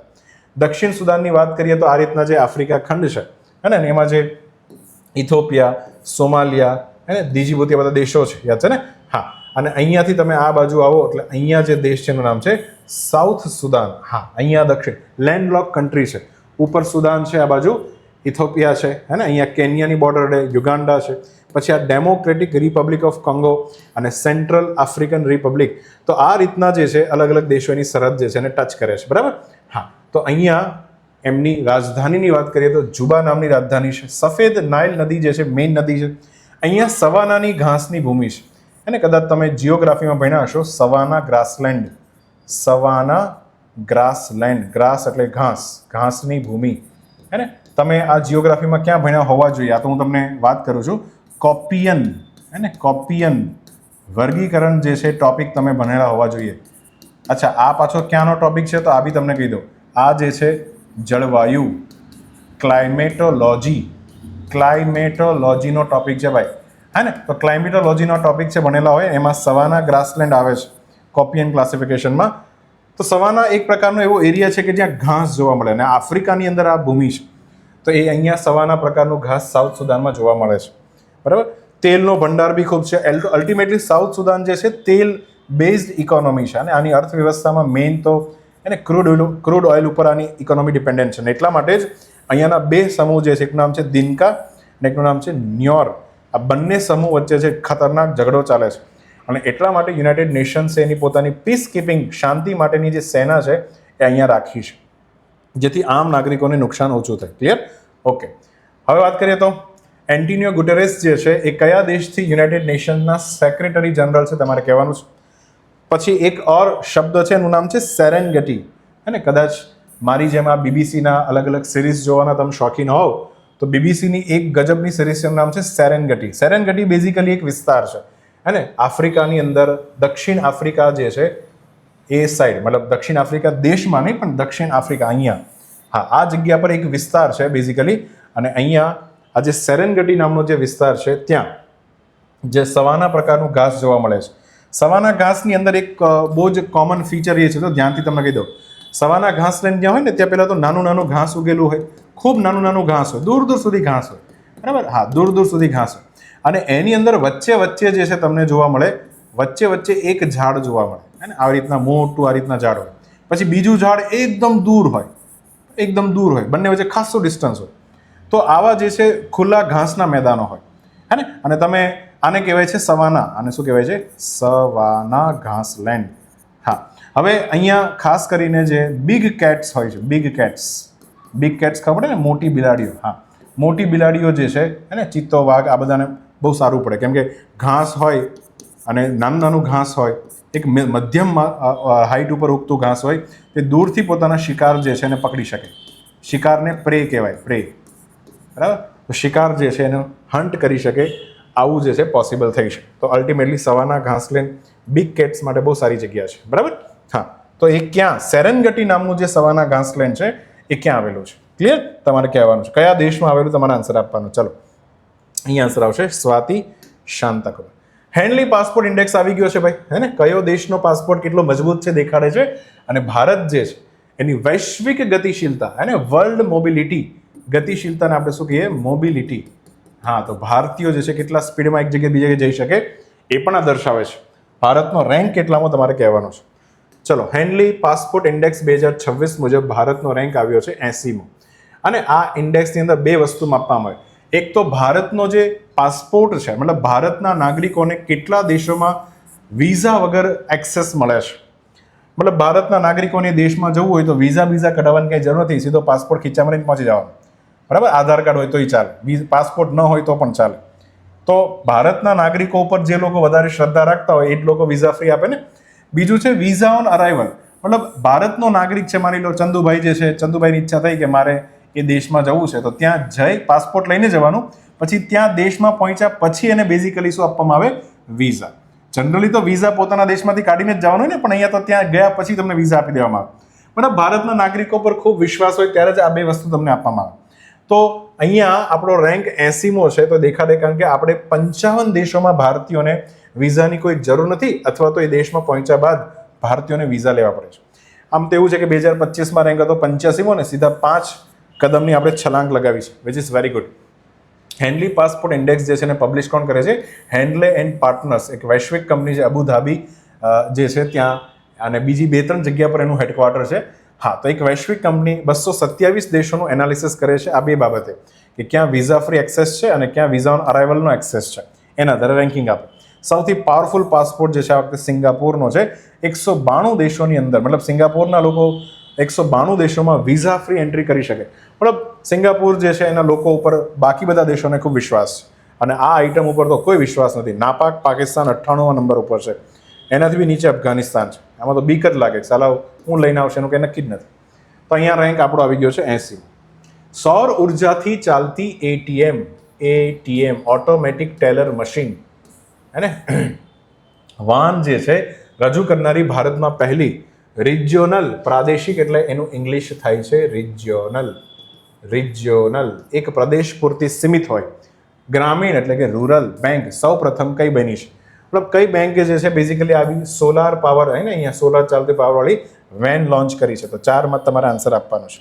ચાલો જોઈએ. તાજેતરમાં ત્રિપુરા રાજ્ય આપણું છે, એની ગ્રામીણ બેંકે ભારતની પ્રથમ ગ્રામીણ બેંક બની ગઈ છે કે જેને સૌર ઉર્જાથી ચાલતી એટીએમ વાન લોન્ચ કરી છે. પર્યાવરણને અનુકૂળ છે. આને ઓફ ગ્રીડ બેન્કિંગ કહેવાય. પહેલાં તો સમજો ઓફ ગ્રીડ એટલે શું. આવો વર્ડ જે છે ને ક્યારેક ક્યારેક મેઇન્સમાં લખવો પડશે, ઓફ ગ્રીડ થઈ ગયું. એટલે તમે સમજો, જ્યારે કોઈ મૂળ વ્યવસ્થા હોય એનાથી અલગ કંઈક કરો એને કહેવાય ઓફ ગ્રીડ કરવું, હે ને. મૂળ વ્યવસ્થા કેવી છે? એટીએમ જનરલી કઈ રીતના બને? બધાને ખબર છે કે એટીએમ માટે એક જગ્યા હોવી જોઈએ જ્યાં ઇલેક્ટ્રિક કનેક્શન હોવું જોઈએ, અને આવું જ આપણા દિમાગમાં એટીએમ માટેની વિચારસરણી છે ને. પણ એનાથી કંઈક હટકે છે આ વસ્તુ, કે એક વાનની અંદર અલ્ટિમેટલી એટીએમ ફિટ કરી દીધું, અને પાછું એની અંદર સોલાર પાવર છે. તો that is what of grid કહેવાય. આ શબ્દ બહુ ઇમ્પોર્ટન્ટ છે, ઇંગ્લિશનો શબ્દ છે. તો દૂરના અને અંતરિયાળ કે જ્યાં વીજળીની અછત હોય એવા વિસ્તારોમાં પણ લોકો પોતાના પૈસા ઉપાડી શકે એના માટેની આ એટીએમ વાન છે. આ બેંક જે છે ને આ કાર્ય બદલ એક બહુ જ પ્રેસ્ટિજિયસ એવોર્ડ, એનું નામ છે સ્કોચ ગ્રુપ સિલ્વર એવોર્ડ, એનાથી પણ આ બેંકને સન્માનિત કરવામાં આવી છે. ત્રિપુરા ગ્રામીણ બેંક. હા, ત્રિપુરા ગ્રામીણ બેંકની વાત કરીએ તો 150થી વધુ ત્રિપુરાની અંદરની શાખાઓમાં એ કાર્ય કરે છે. એક પ્રકારની રિજિયોનલ રૂરલ બેંક છે, આરઆરબી જેને કહેવાય છે, ક્ષેત્રીય ગ્રામીણ બેંક કહેવાય. અચ્છા, આના વિશે એકદમ બેઝિક સ્ટેટિક સબ્જેક્ટમાં આપણે વાંચી લઈએ. એક તો આ જે છે અનુસૂચિત બેંક છે, અને આને ગુજરાતીમાં શું કહીએ આપણે? અનુસૂચિત, શિડ્યુલ્ડ બેંક છે. હા, તો અનુસૂચિત બેંક એટલે શું? કે જેમાં આરબીઆઈનો જે કાનૂન છે 1934નો કાનૂન, એ કાનૂનની પીડીએફ ડાઉનલોડ કરો તો એની અંદર લાસ્ટમાં બધી જે છે અનુસૂચિ આપેલી છે. શું આપેલી છે? જેમ આપણા બંધારણમાં પણ અનુસૂચિઓ છે ને, એમાં બી અનુસૂચિ છે, અને એમાં બી અનુસૂચિ નંબર 1 અને પછી અનુસૂચિ નંબર 2, એની અંદર બધી બેંકોનું લિસ્ટ છે. જે બેંકોનું અહીંયા આ લિસ્ટની અંદર નામ હોય એને શેડ્યુલ્ડ બેંક કહેવામાં આવે છે. હા, તો સેકન્ડ શેડ્યુલમાં આવવું ખૂબ જરૂરી છે. એના ઘણા બધા બેનિફિટ પણ છે, અને તમે કોઈ પણ બેંક એમનેમ શેડ્યુલ્ડ ન બની જાય એના માટે ઘણા બધા ક્રાઇટેરિયા ફોલો કરવા પડે. તો આ બેઝિકલી શેડ્યુલ બેંક છે. આનું નિયમન આરબીઆઈ કરે છે, આરબીઆઈના સીધા કંટ્રોલમાં હોય છે. કોઈ પણ રિજનલ રૂરલ બેંક જે છે આરબીઆઈના કંટ્રોલમાં જ કામ કરતી હોય. આરઆરબીની વાત કરીએ ને, તો આરઆરબી જે છે પહેલાં તો એની જરૂર કેમ પડી? ભારતનો ઇતિહાસમાં ચેક કરીએ તો 1975માં, હે ને, અલ્ટિમેટલી એક મહેસૂસ થયો કે બેંકો જે છે ને એ એક પોતાનો પ્રોફિટ વધારે અર્બન એરિયામાં શોધતી હોય, શહેરી વિસ્તારમાં. કારણ કે અર્બન એરિયાની અંદર એને એવા ગ્રાહકો મળે કે જે થોડા પૈસાવાળા હોય, રીચ હોય, અને એ જ જે છે લોન જે છે ભરી શકે. તો અહીંયા બેંકોને કમાણી થાય. તો વારે વારે એને અર્બન એરિયામાં જ પોતાની શાખા ખોલતી હતી. અને બીજું જે સહકારી બેંકો હતી એની અંદર એક તો ખૂબ ભ્રષ્ટાચાર જોવા મળતો હતો, શાસન એનું નબળું હતું. તો આ બંને બેંકો એક પ્રકારે 1975માં ફેલ હતી. અને આ બેંકો જે છે ગામડામાં, વિચારો તો ગામડામાં એ પોતાની શાખાઓ ખોલે જ નહીં. આ થોડું ચાલે. ગામડાના લોકોને પણ અને ગામડાના લોકોને પણ આ ફાઇનાન્શિયલ સુવિધાઓનો હક છે કે નહીં, તો સરકાર આનું બધું ધ્યાન રાખે. એટલે એક શબ્દ છે નાણાકીય સમાવેશન, ધ્યાનથી સમજજો, નાણાકીય સમાવેશન, financial inclusion, financial inclusion, yes. હા, તો ફાઇનાન્શિયલ ઇન્ક્લુઝન કોને કહેવાય કે જેમાં ફાઇનાન્શિયલની તમામ, જેમ કે બેંકની સર્વિસ છે, પોસ્ટની સર્વિસ છે, બરાબર, હા, પછી શેર માર્કેટની સર્વિસ છે, આ બધી જે સેવાઓ છે ને, વીમાની સર્વિસ છે, આ બધી જે સેવાઓ જો તો ગામડાના લોકો સુધી પણ તમે એને બી સમાવેશ કરો છો, તેને ફાઇનાન્શિયલ ઇન્ક્લુઝન કહેવાય. તેના ભાગરૂપે આ નક્કી કરવામાં આવ્યું કે ગામડાના લોકો જે ઉધાર લે છે, કોની પાસે ઉધાર લેતા જનરલી ગામડા લોકો, તો ગામડાના જે બનિયા હોય, મની લેન્ડર હોય, એની પાસેથી એની પર નિર્ભર હતા. તો આ ખરાબ વસ્તુ છે, બેંકો પાસેથી લોન લેવી પડે, એટલા માટે નક્કી કરવામાં આવ્યું 1976માં એક કાનૂન ઘડવામાં આવ્યો, હે ને, રિજિયોનલ રૂરલ બેંક એક્ટ 1976. એક એવી હાઇબ્રિડ બેંક બનાવી, જો ધ્યાનથી સમજજો, કે જેની પાસે મતલબ કે માની લો કે આ રીતનું આપણું ગુજરાત છે, હે ને, અને ગુજરાતની અંદર તમારે ગામડાઓના વિસ્તાર જે છે સિલેક્ટ કરવાના છે, અલગ અલગ જિલ્લાની અંદર. જેમ કે માની લો અહીંયા હું સુરત જિલ્લાની વાત કરું તો સુરતની અંદર જે ગ્રામ્ય વિસ્તાર હોય ત્યાં તમારે બેંકની પહેલાં તો શાખા ખોલવાની, અને આ એવી બેંક હશે કે જેમાં એ ગામના આસપાસના લોકોનું એનું લોકલ જ્ઞાન હોય. આ જ્ઞાન હોવું ખૂબ જરૂરી છે, કારણ કે લોકલ જગ્યાનું જ્ઞાન એટલે શું કે ત્યાંના લોકો જે છે કેટલા આર્થિક રીતના સમૃદ્ધ છે, કયો વ્યક્તિ લોન ભરી શકે એવો છે, આ ખબર હોવી પહેલાં તો ખૂબ જરૂરી છે, હે ને. હા, અને એ પ્રમાણે જે છે, કારણ કે ખબર ને અમુક વખતે અમુક લોકો હોય કે જે ક્યારે લોન ભરવાના જ ન હોય, છતાં ખોટી લોન લઈને પછી ભાગી જાય. તો લોકલ જગ્યાનું જ્ઞાન હોવું અને સાથે બેંક ચલાવવાની જે પ્રોફેશનલ પ્રેક્ટિસ હોય, આવી બેંકો ખોલવાની છે, અને આને નામ આપવામાં આવશે રિજિયોનલ રૂરલ બેંક. અને આવી જે બેંક હશે ને એની ઓનરશિપ વહેંચવામાં આવી કે એની પાસે કેન્દ્ર સરકાર જે છે એની પાસે 50% હિસ્સો કેન્દ્ર સરકારનો, રાજ્ય સરકારનો હિસ્સો 15%, અને એક બેંક હોવી જોઈએ સ્પોન્સર્ડ બેંક. મતલબ આપણી જે આરઆરબી જે બેંક ખુલશે માની લો, તો એને એક બેંક સ્પોન્સર કરે. મતલબ એ બેંક કઈ છે તો એ બેંક મોટી હોય, ફોર એક્ઝામ્પલ એસબીઆઈ છે, HDFC છે, આ બધી મોટી બેંકો હોય ને, એ આવી એક બેંકને સ્પોન્સર કરે, જેથી કરીને એને પેલું કહે ને મોટા ભાઈ જે છે એ નાના ભાઈનો હાથ પકડી લે, બરાબર. હા, તો એનો 35% હિસ્સો એનો પણ રહેશે. અને આમ કરીને અલગ અલગ જગ્યા પર, જેટલી જગ્યા પર નોટિફાઈ કરવામાં આવે એટલી જગ્યા પર એના શાખાઓ હોય. જો અહીંયા તમે જો બરોડા ગ્રામીણ, ગુજરાત ગ્રામીણ બેંક, હે ને, એનું આ બેંકની એક જગ્યા છે, બહુ નાની જગ્યા પર આ ખુલે બેંક. આ પેન ઇન્ડિયા ન હોય. પેન ઇન્ડિયા એટલે શું પાછું? પેન એટલે શું? પેન એટલે સમગ્ર. પેનનું ગુજરાતી થાય છે સમગ્ર. આ સમગ્ર ભારતમાં ન હોય તો અમુક જ જગ્યા પર, એમાં બી ખાસ કરીને નક્કી છે કે 1 થી 3 રાજ્ય પૂરતું જ આને પોતાની શાખાઓ ખોલવાનો પરમિશન છે, અને એમાં બી સમગ્ર રાજ્યમાં નહીં ખુલે. એની શાખાઓ નક્કી કરેલા પછાત જિલ્લા હોય, અને જ્યાં મતલબ સારી ઊંચી બેંકો ન હોય, મતલબ સસ્તી બેંકો જે છે અહીંયા ખોલવાની વાત ચાલે છે, જેથી આ જે એ વિસ્તારના લોકો છે એને લોન મળી શકે. અને હા, આને કહેવાય છે આરઆરબી. ક્લિયર? ઓકે, હવે અહીંયા જે ક્ષેત્રીય ગ્રામીણ બેંકોને રેપો રેટ અને રિવર્સ રેપો રેટ જે છે એના નિયમો લાગુ પડતા નથી, આવું વિધાન છે. તમારે કહેવાનું છે કે સાચું છે કે ખોટું. પોલિસી રેટ બે આવે ને, રેપો રેટ અને રિવર્સ રેપો રેટ, તો તમારે એ કહેવાનું છે. ચલો, અહીંયા આન્સર આવશે ત્રિપુરા ગ્રામીણ બેંક. આગળ વધીએ. વિશ્વ બેંક, વર્લ્ડ બેંક જે છે એના તાજેતરના લેટેસ્ટ એક રિપોર્ટ, એનું નામ છે ગ્લોબલ ઇકોનોમિક પ્રોસ્પેક્ટ. હા, તો આ રિપોર્ટની અંદર એમણે ભારત જે છે એનું 2025-26 માટે જે જીડીપી ગ્રોથ રેટ રહેવાનો છે એ કેટલો અંદાજ એમણે માર્યો છે. યાદ રાખજો, આ અંદાજ ઇમ્પોર્ટન્ટ છે અને એક્ઝામમાં પૂછાય પણ છે, હે ને, કે ભારત કેટલા ટકાના દરથી એક વિકાસશીલ અર્થવ્યવસ્થા છે એને કીધું છે. ચાલો, તો વિશ્વ બેંકનો બહુ જ ઇમ્પોર્ટન્ટ રિપોર્ટ, એનું નામ છે ગ્લોબલ ઇકોનોમિક પ્રોસ્પેક્ટ. એમાં 25-26નો જીડીપી ગ્રોથ રેટ અનુમાનિત કે ભાઈ આવો થશે, 7.2% જેટલો એને નોંધ્યો છે. અને 26-27 આગળનો બી એક અનુમાન કરી દીધું છે કે 6.5%ના દરે ભારત આગળ વધશે. હજી આગળ 27-28ની વાત કરીએ તો 6.6%, હે ને. અને આમાં બી નાણાકીય વર્ષ જે છે યાદ રાખજો, 1 એપ્રિલથી ગણવાનું છે 31 માર્ચ, હે ને, 31 માર્ચ સુધી આ નાણાકીય વર્ષ કહેવાય છે. અરે ચલો, ભારત G20 દેશોમાં સૌથી ઝડપથી વધતી અર્થવ્યવસ્થા છે.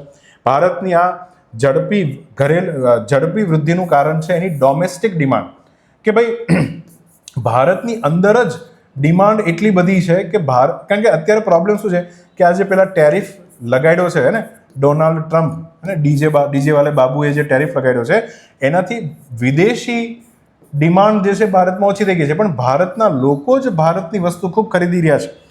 એના કારણે જે છે ભારતમાં વસ્તુઓ અને સેવાઓનું ઉત્પાદન ખૂબ સારું થઈ રહ્યું છે.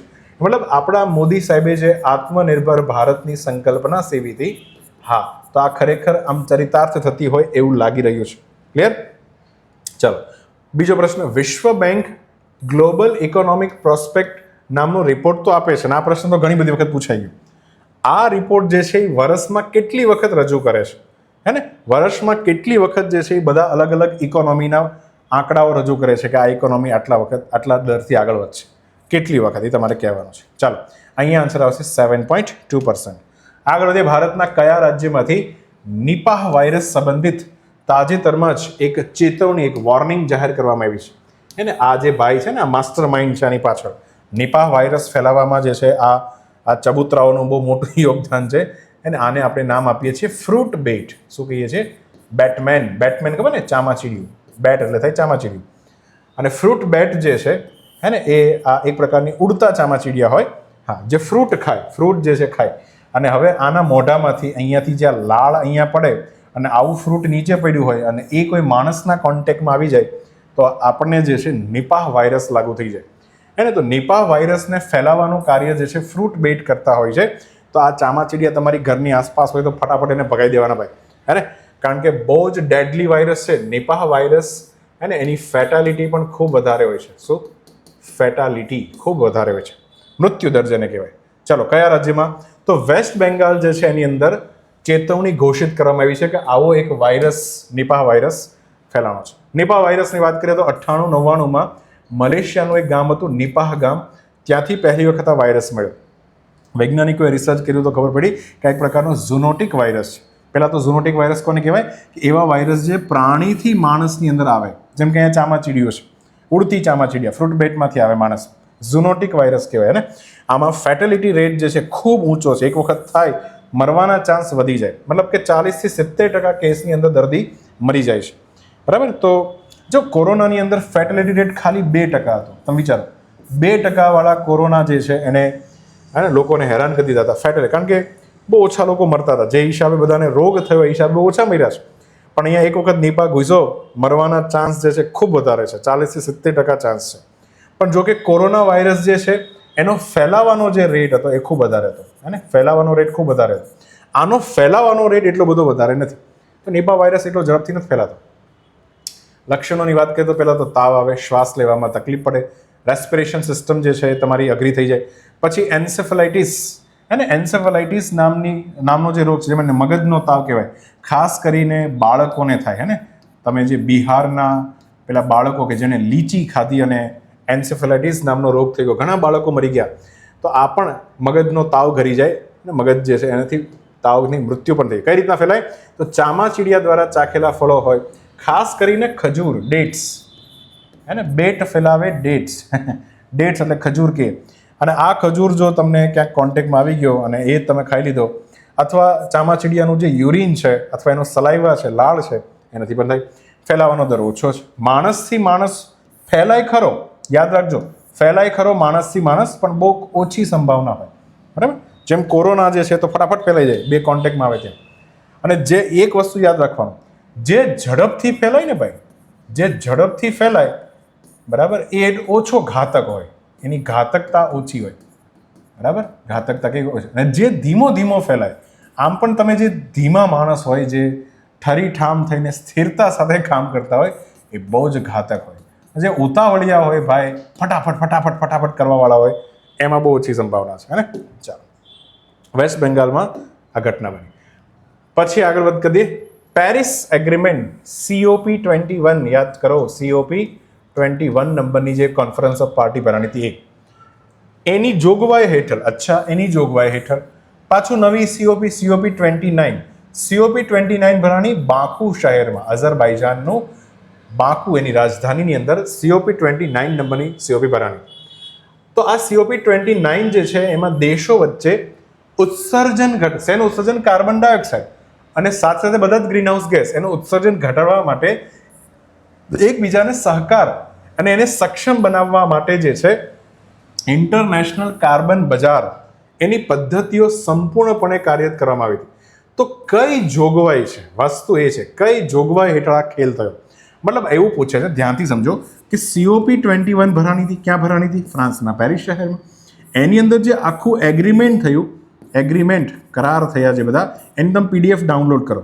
એ PDFની અંદર તમને ઘણી બધી આર્ટિકલ જોવા મળશે. શું જોવા મળશે? આર્ટિકલ નંબર 1, 2, 3 એમ ઘણી બધી આર્ટિકલ જોવા મળશે. એમાંથી કઈ આર્ટિકલ બેઝિકલી એવી છે કે જે આર્ટિકલ પછી COP29ની અંદર ફૂલ્લી લાગુ કરવામાં આવી, ઓપરેશનલાઇઝ કરવામાં આવી.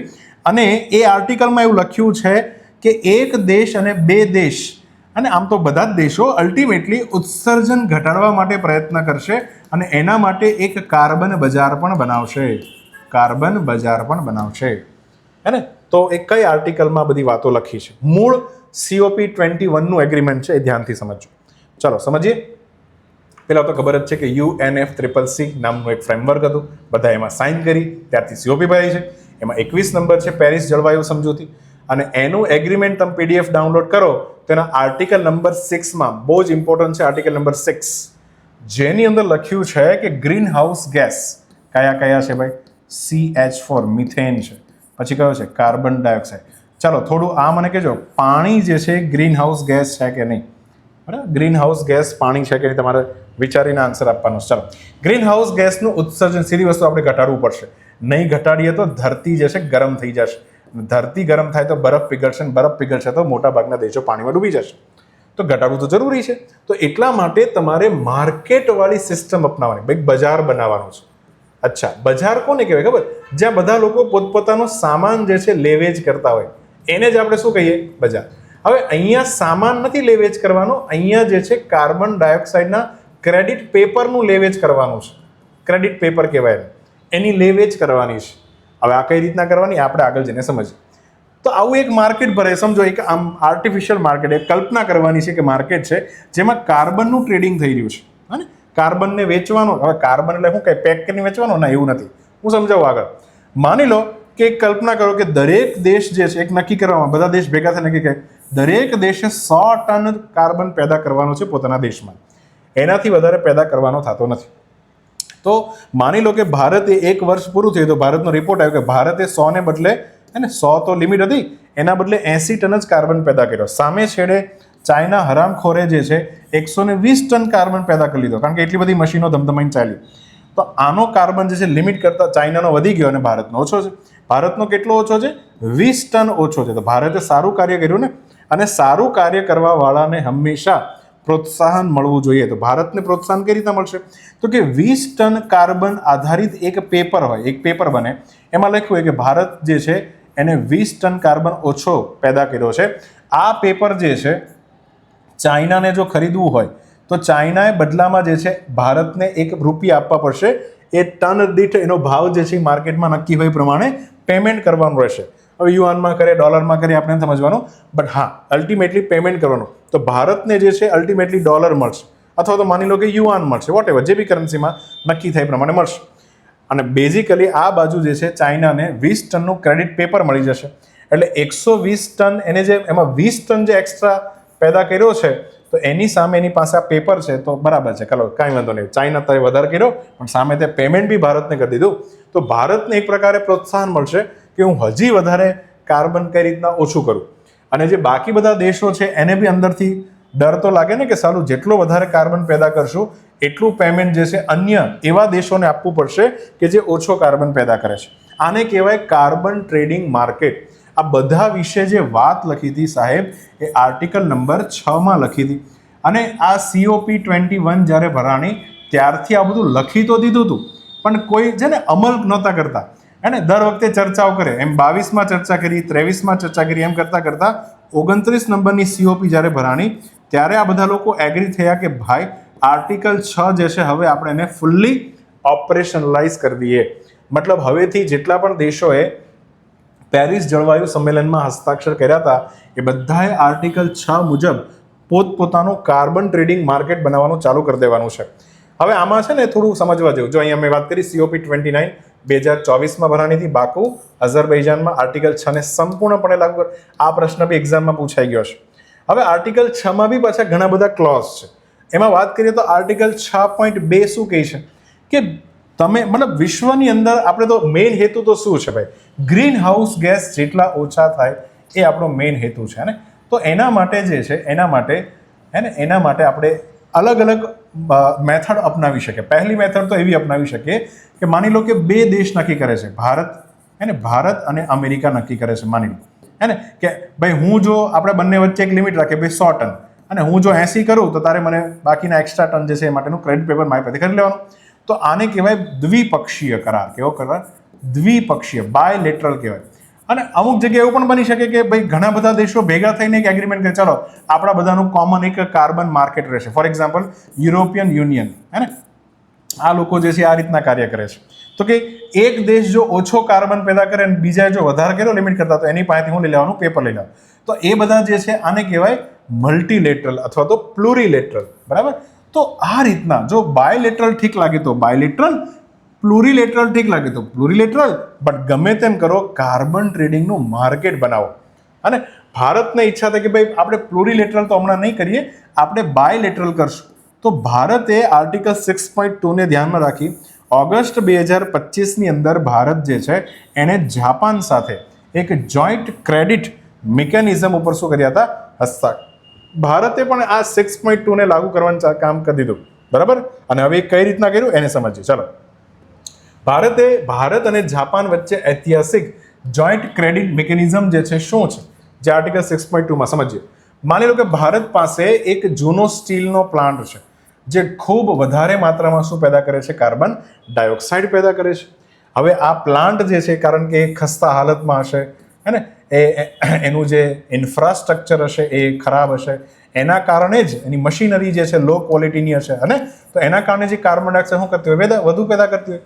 તો એનામાં જાપાન સાથે કેવા કરાર કર્યા ભારતે કે ભાઈ જાપાન, તું અમને છે ને એવી ટેકનોલોજી પ્રદાન કર. ફોર એક્ઝામ્પલ અહીંયા સ્ટીલનો પ્લાન્ટ છે, તો આપણે સમજીએ કે ગ્રીન હાઇડ્રોજન કઈ રીતના બની શકે, એની ટેકનોલોજી જે છે જાપાને કોને આપવાની? ભારતને આપવાની. અને એના મદદથી ભારતમાં જે છે નવા સ્ટીલ પ્લાન્ટ બનશે, અથવા જે જૂના સ્ટીલ પ્લાન્ટ હશે એમાં થોડું મોડિફિકેશન થશે. અને હવે કારણ કે ગ્રીન હાઇડ્રોજનનો ઉપયોગ કરીને કોલસાનો ઓછો ઉપયોગ કરવા લાગીએ તો કાર્બન ડાયોક્સાઇડ કેવો પેદા થાય? ઓછો પેદા થાય. હવે માની લો કે ભારતે જે છે આ નવા પ્લાન્ટને કારણે જૂના પ્લાન્ટ કરતા 1 લાખ ટન કાર્બન ઓછો પેદા કર્યો. આવું માની લો, એક એક્ઝામ્પલ લો કે પહેલા કરતા આટલો જે છે ઓછો પેદા કર્યો. તો હવે અહીંયા શું થશે? જો તો કે ભારત જે છે એને 60,000 ટનનું એક ક્રેડિટ પેપર મળવા પાત્ર થઈ જશે. કારણ કે ભારતે પહેલાં તો કાર્બન ઓછો પેદા, તો ભારત પાસે 60,000 ટન વાળું ક્રેડિટ પેપર જે છે ભારતને મળી જશે. અને જાપાન જે છે એની પાસે 40,000 ટન જે છે એનું ક્રેડિટ એને મળી જશે. બરાબર? તો બંને પાસે જે છે અલ્ટિમેટલી, જાપાન એટલા માટે કારણ કે જાપાને આપણને મદદ કરીને ટેકનોલોજીની, એટલા માટે જાપાનને પણ 40,000 ટનનું મળશે ક્રેડિટ. હવે ભારત પછી આગળ જઈને સમજો, ભવિષ્યમાં જ્યારે બધા દેશો ભેગા થાય અને પેલું કોમન એક કાર્બન ટ્રેડિંગ માર્કેટ બનાવશે, ત્યારે આપણે આ ક્રેડિટ જે છે એનો ઉપયોગ કરી શકીએ. તમે સમજો કે આ ક્રેડિટ જે છે એક પ્રકારે વોલેટમાં જમા થઈ જાય. શેમાં જમા થઈ જાય?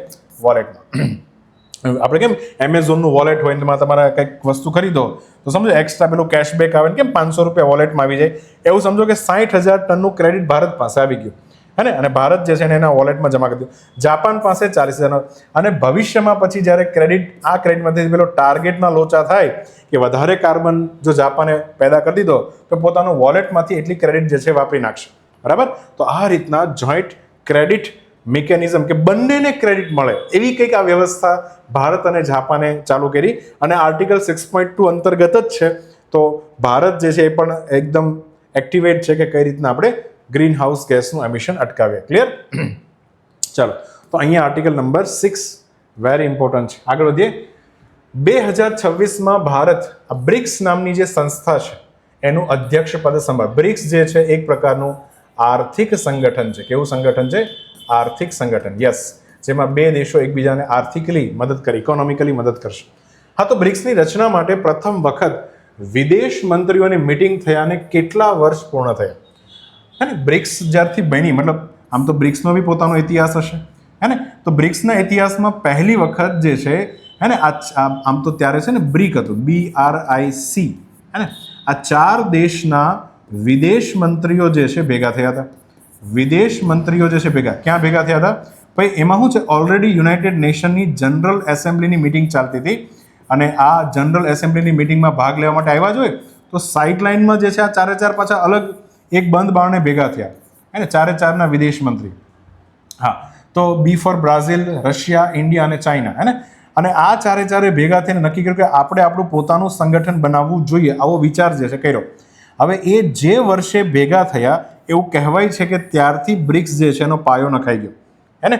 આ પહેલા આમ તો બ્રિક્સનો વિચાર એક ભાઈ આપ્યો હતો, એની પણ આગળ ચર્ચા કરું, પણ યસ અહીંયા વિદેશ મંત્રીઓની બેઠક જે છે એમ કહેવાય કે બ્રિક્સનો પાયો ત્યારથી નખાણો.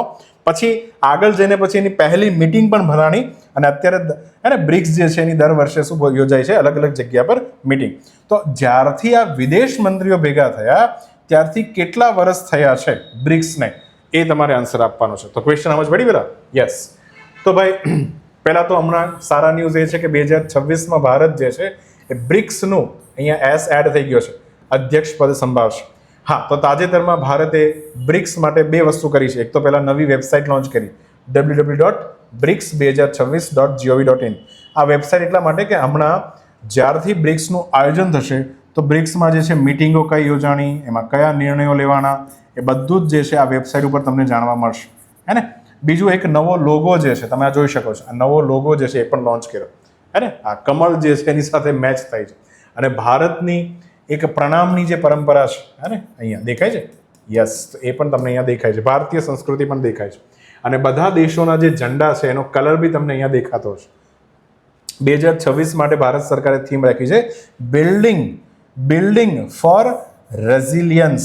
મતલબ આપણે બધા ભેગા થઈને રેઝિલિયન્સ પેદા કરવાનો છે. રેઝિલિયન્સ મેં આગળ પણ કીધેલું, ઘણા લોકોને રેઝિલિયન્સ એટલે હું જ નથી ખબર પડતી.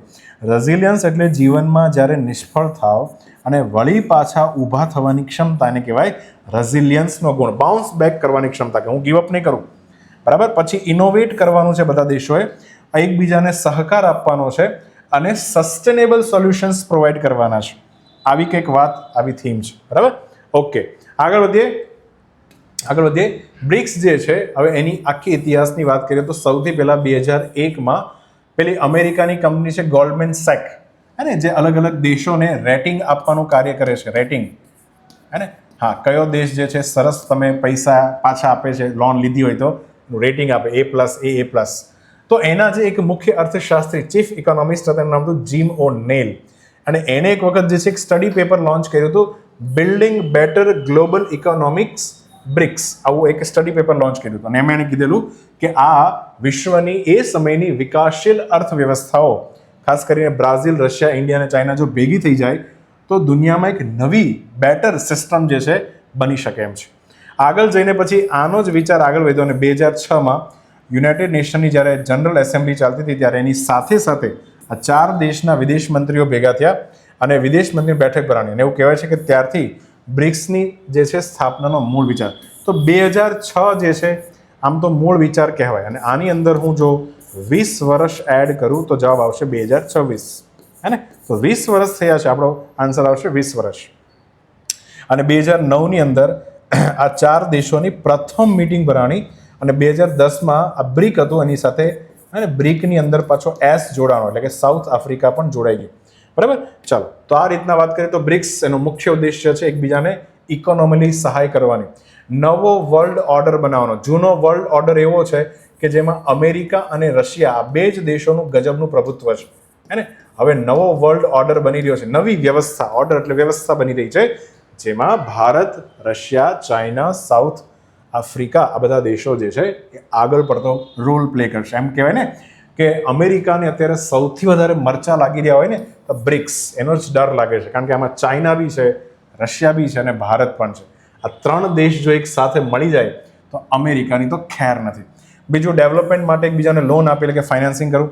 અમેરિકાનો ડર જ આ છે, હે ને, કારણ કે અમેરિકાની હેજેમની ખતમ થઈ જશે.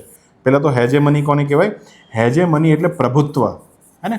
તમને ખબર જ હોવી જોઈએ કે જ્યારથી જે છે અમેરિકા અને રશિયા વચ્ચે શીત યુદ્ધની શરૂઆત થઈ હતી, કોલ્ડ વોર, હે ને, એમાં કહેવાય છે કે અમેરિકાની દાદાગીરી હતી. શું હતી?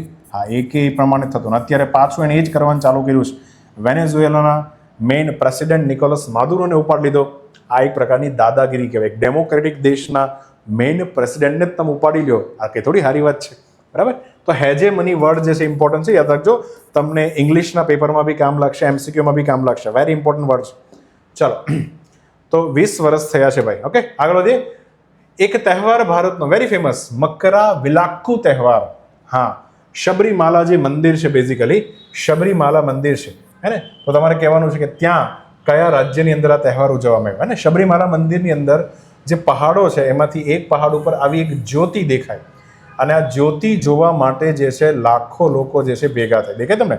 આ તહેવારનું નામ છે મકરા વિલાક્કુ. આમ તો મકરા પછી ખબર પડી ગઈ કે આ મકર સંક્રાંતિના દિવસે આ જ્યોતિ દેખાડવામાં આવે છે, અને લોકો એવું માને છે કે આ ભગવાન અયપ્પા જે છે, હા, કારણ કે શબરીમાલા મંદિર જે કેરળમાં છે એમાં ભગવાન અયપ્પાને પૂજવામાં આવે છે.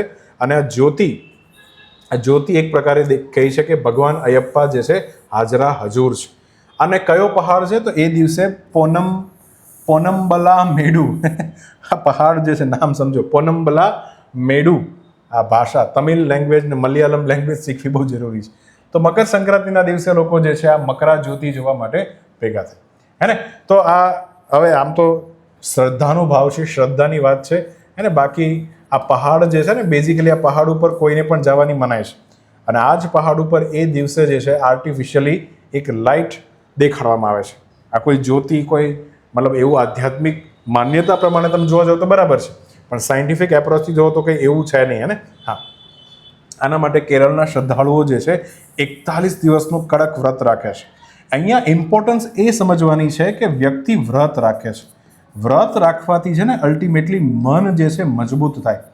અને અહીંયા આ જ્યોતિ તો કેવું છે, એક સહારો છે, ખેલ હોય છે માઇન્ડનો. માઇન્ડ મજબૂત કરવા માટે આ બધી પરંપરાઓ ભારતમાં વિકસાવવામાં આવી હતી. અને જેનું મન મજબૂત હશે ભાઈ, એ જ સફળતા પ્રાપ્ત કરી લેશે, હે ને? નબળા મનના લોકો ક્યારેય સફળતા પ્રાપ્ત કરી શકતા નથી. તો આમ જોવા જઈએ ને તો આનું ખરેખર મહત્વ માઇન્ડ ટ્રેનિંગ માટે છે, બરાબર? ચાલો, તો મકરા વિલાક્કુ તહેવાર કેરળમાં ઉજવાય છે. આગળ વધીએ. ભારતનો લાઇટ હાઉસ ફેસ્ટિવલ 3.0 કયા દરિયાકાંઠા જે છે એના શહેરમાં સંપન્ન થયો, હે ને? તો કઈ જગ્યા પર લાઇટ હાઉસ ફેસ્ટિવલ આવ્યો?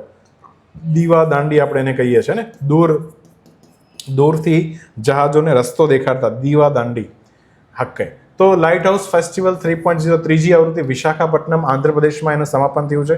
હા, હેતુ શું છે? આપણું જે મેરીટાઈમ હિસ્ટ્રી છે, દરિયાઈ વારસો, ખાસ કરીને તમને ખબર છે કે ભારતમાં ઓલ્ડેસ્ટ પોર્ટ હતું અને વર્લ્ડનું લોથલ, હે, ધક્કો જેને આપણે કહીએ છીએ, ધક્કો, ડોકયાર્ડ જેને કે ડોકિંગ કરવામાં આવતું, હે ને? હા, તો આપણું મેરીટાઈમ હિસ્ટ્રી ખૂબ લાંબી છે. હા, તો દરિયાકાંઠાની સંસ્કૃતિ પણ બાકી બધા કરતાં અલગ હોય. અને અહીંયા જે છે સરકારની ઈચ્છા એવી પણ છે કે લાઇટ હાઉસ જે છે એને એક પ્રકારે પર્યટનની જગ્યા બનાવી, હે ને? જેથી કરીને આ લાઇટ હાઉસમાં જ મ્યુઝિયમ હોય, એની આસપાસ લાઇટ શો થાય. કારણ કે હવે આ દીવાદાંડીનું કોઈ મહત્વ રહ્યું નથી. તો આપણે આ દીવાદાંડીનો કઈ રીતના સારો ઉપયોગ કરી શકીએ એની આ વાત છે. તો પ્રથમ લાઇટ હાઉસ મ્યુઝિયમની પણ આંધ્રપ્રદેશમાં અહીંયા જાહેરાત થઈ ગઈ છે. ક્લિયર? તો અહીંયા આન્સર આવશે આંધ્રપ્રદેશનું વિશાખાપટ્ટનમ. પછી વાત કરીએ તો 1169 કોમન એરામાં, હે ને? હા, અને એટલા માટે આ થશે ભાઈ આપણી 12મી સદી. કઈ સદી? 12મી સદી. 12મી સદીની વાત છે ભાઈ. એમાં કયો એવો શિલાલેખ છે જે પ્રભાસ પાટણ ખાતે સોમનાથ મંદિર અને સોલંકી જે છે બંનેનું કનેક્શન દેખાડે છે કે સોલંકી જે છે એણે આશ્રય આપ્યો હતો સોમનાથ મંદિરને, એનો ઐતિહાસિક અહેવાલ પૂરો પાડે છે. તો આવી રીતના એક મંદિર છે અને મંદિરની અંદર એક શિલાલેખ કોતરવામાં આવ્યો છે. તો આ ચારમાંથી કયો શિલાલેખ તમારે કહેવાનો છે? ઓકે, હમણાં કારણ કે સોમનાથ પર્વની ખૂબ ચર્ચા થઈ રહી છે ને, તો એટલા માટે પણ આ ઇમ્પોર્ટન્ટ થઈ ગયું છે. તો પ્રભાસ પાટણની અંદર ભદ્રકાળી મંદિરમાં મળેલો ભદ્રકાળી મંદિરનો જે શિલાલેખ છે, પ્રાચીન શિલાલેખ છે પ્રકારે. હા, તો સોમનાથ મંદિર અને સોલંકી રાજાનો સંબંધ દેખાડે. એમાં લખ્યું છે, એક તો 1169માં એનું ઉત્કીર્ણ થયું હતું. એમાં લખ્યું છે કે કુમારપાળ નામનો જે સોલંકી રાજા હતો એમના દ્વારા, એને જ્યારે સોમનાથ મંદિરનો જીર્ણોદ્ધાર કરવામાં આવ્યો, પછી મંદિર વ્યવસ્થિત બની ગયું, તો ભાવ બૃહસ્પતિ જે છે એને ઉત્તર ભારતમાંથી બોલાવવામાં આવ્યા. ત્યારે એવું કહેવાતું કે આ બહુ જ મોટા પૂજારી હતા, ને? અને એણે કુમારપાળે કીધું કે અમે ઈચ્છીએ છીએ કે તમે સોમનાથ મંદિરના મુખ્ય પૂજારી બનો. અને ભાવ બૃહસ્પતિ પછી સોમનાથ મંદિરના પૂજારી બને છે. આ ઘટનાનું વર્ણન આ શિલાલેખમાં કર્યું છે. અને તાજેતરમાં સોમનાથ પર્વને કારણે પણ આ શિલાલેખ ખૂબ ચર્ચામાં છે. આ જ અભિલેખમાં આ વાત લખી છે જે આપણે વારે વારે કહીએ છીએ ને કે સત્ય યુગ દરમિયાન ચંદ્ર ભગવાને સુવર્ણ મંદિર બનાવ્યું હતું. ત્રેતા યુગમાં રાવણ દ્વારા ચાંદીનું મંદિર બને છે. દ્વાપર યુગમાં કૃષ્ણ ભગવાન લાકડાનું મંદિર બનાવે છે. અને કલયુગ જે છે એમાં ભીમદેવ સોલંકી દ્વારા પથ્થરનું મંદિર બન્યું. અને કુમારપાલ જે છે એને જ આ જ પવિત્ર સ્થળ ઉપર એક 5મું મંદિર પણ બનાવ્યું હતું. આવી બધી વાતો જે છે આ શિલાલેખ ભદ્રકાળી મંદિરના શિલાલેખમાં લખ્યું છે. બરાબર, તો એ ચર્ચામાં હતો એટલા માટે. ચાલો આગળ વધીએ. કયું ભારતનું એવું રાજ્ય બન્યું છે કે જેને વ્યાપકને ઇંગ્લિશમાં ખબર શું કહેવાય? કોમ્પ્રિહેન્સિવ. શું કહેવાય? કોમ્પ્રિહેન્સિવ. વ્યાપક એટલે બધી જ જગ્યાથી કવર થાય એ રીતના, મતલબ એક જગ્યાથી ઘણી બધી જગ્યાએથી. હમણાં કહું તો વ્યાપક. ક્રોનિક શબ્દ છે, ચાલો એને બી સમજીએ. ક્રોનિક એટલે લાંબા સમયથી ચાલતું, એને શું કહેવાય છે? Chronic disease. લાંબા સમયનો જે રોગ, મતલબ એક વખત રોગ થયો તો પછી એ બહુ લાંબો ચાલશે, સારો જ નહીં થાય, એવા રોગને ક્રોનિક ડિઝીઝ કહેવાય. બહુ જ ખતરનાક ડિઝીઝ હોય છે, જેમ કે ડાયાબિટીસ એક પ્રકારનો ક્રોનિક ડિઝીઝ. કિડનીના પ્રોબ્લેમ ક્રોનિક, એક વખત બગડી ગઈ તો પૂરું થઈ ગયું. તો આવા કિડનીના જે રોગ છે એના માટેની એક રજિસ્ટ્રી બનશે, એટલે કે એક સોફ્ટવેર બનશે ને જેની અંદર આ કિડનીનો રોગ કેમ થાય છે, કઈ રીતના થાય છે, એનો બધાનો ડેટા જે છે એક જગ્યા પર ભેગો કરવામાં આવશે. તો આવી યોજના બનાવનાર ભારતનું પ્રથમ રાજ્ય કયું છે? હે ને? હા, તો બધાને ખબર છે કે આપણા શરીરના છાતીના નીચેના ભાગમાં જે છે 2 કાજુના શેપ જેવી નાની શું હોય? કિડની હોય. બરાબર, આ લેફ્ટ અને રાઈટ 2 કિડની હોય છે. ઘણા લોકો આ કિડની વેચીને આઈફોન ખરીદવાના સપના લેતા હોય છે ને. ચલો, તો કયા રાજ્યની અંદર આ વસ્તુ થઈ છે? તો ઓડિશા ભારતનું પહેલું એવું રાજ્ય બન્યું છે જેણે આવી રજિસ્ટ્રી બનાવવાની વાત કરી છે. હા, તો એમાં શું છે? એમાં એવું છે કે આ જે કોમ્પ્રિહેન્સિવ કિડની ડિઝીઝ છે, જેમાં કિડની લાંબા સમય માટે શું થઈ જાય? ખરાબ, પછી સારું જ ન થાય. સાંભળી? તો એમાં એક રજિસ્ટ્રી બનાવવાની વાત છે કે એવો સોફ્ટવેર કે જેમાં ઓડિશાના જે દર્દી એને કિડનીનો રોગ કેમ થયો, કેટલું ડેમેજ થયું, એના વિશે બધી ઇન્ફોર્મેશન એક જ જગ્યા પર હશે. તો અલ્ટિમેટલી ભારત સરકારનું નેશનલ ઇન્ફોર્મેટિક્સ સેન્ટર જે છે આ સોફ્ટવેર જે છે આખું બનાવશે. અને અહીંયા જે પ્રાઇમરી હેલ્થ સેન્ટર ઓડિશાની અંદર હોય, જે ગામડામાં ને પ્રાથમિક આરોગ્ય કેન્દ્ર હોય, ત્યાં જે દર્દી આવતા હોય ત્યાંથી લઈ અને ઓડિશાની કોલેજોમાં જે દર્દીઓ આવે બધાનો ડેટા જે છે આ એક જગ્યા પર ભેગો થશે, એક સોફ્ટવેરની અંદર ભેગો થશે. અને જેથી કરીને આમ કહેવાય ને એવિડન્સ બેઝડ સારવાર થઈ શકે, સમયસર નિદાન પણ શક્ય થાય અને ખબર પડે કે સાલું આ કિડની, આમ તો બધાને ખબર છે કે દારૂ પીવાથી કિડની મેઇન ખરાબ થાય, હે ને? તો કિડની ખરાબ થવાનું પણ અન્ય કારણો પણ હોય. અને વર્તમાનમાં આપણને ખબર છે કે મેઇન રીઝન છે એક તો ડાયાબિટીસ અને એક જે છે હાઇપરટેન્શનના દર્દી. મોટા ભાગે ડાયાબિટીસ અને હાઇપરટેન્શનના દર્દીને CKD હોય જ, એટલે કે ક્રોનિક કિડની ડિઝીઝ હોય જ, હે ને? 60% કેસીસ તો એવા આવે છે ને બધાને ખબર જ છે. પણ 40% કેસ એવા પણ છે કે જેમાં આવું ન હોય છતાં કિડની ખરાબ થઈ ગઈ હોય, હે ને?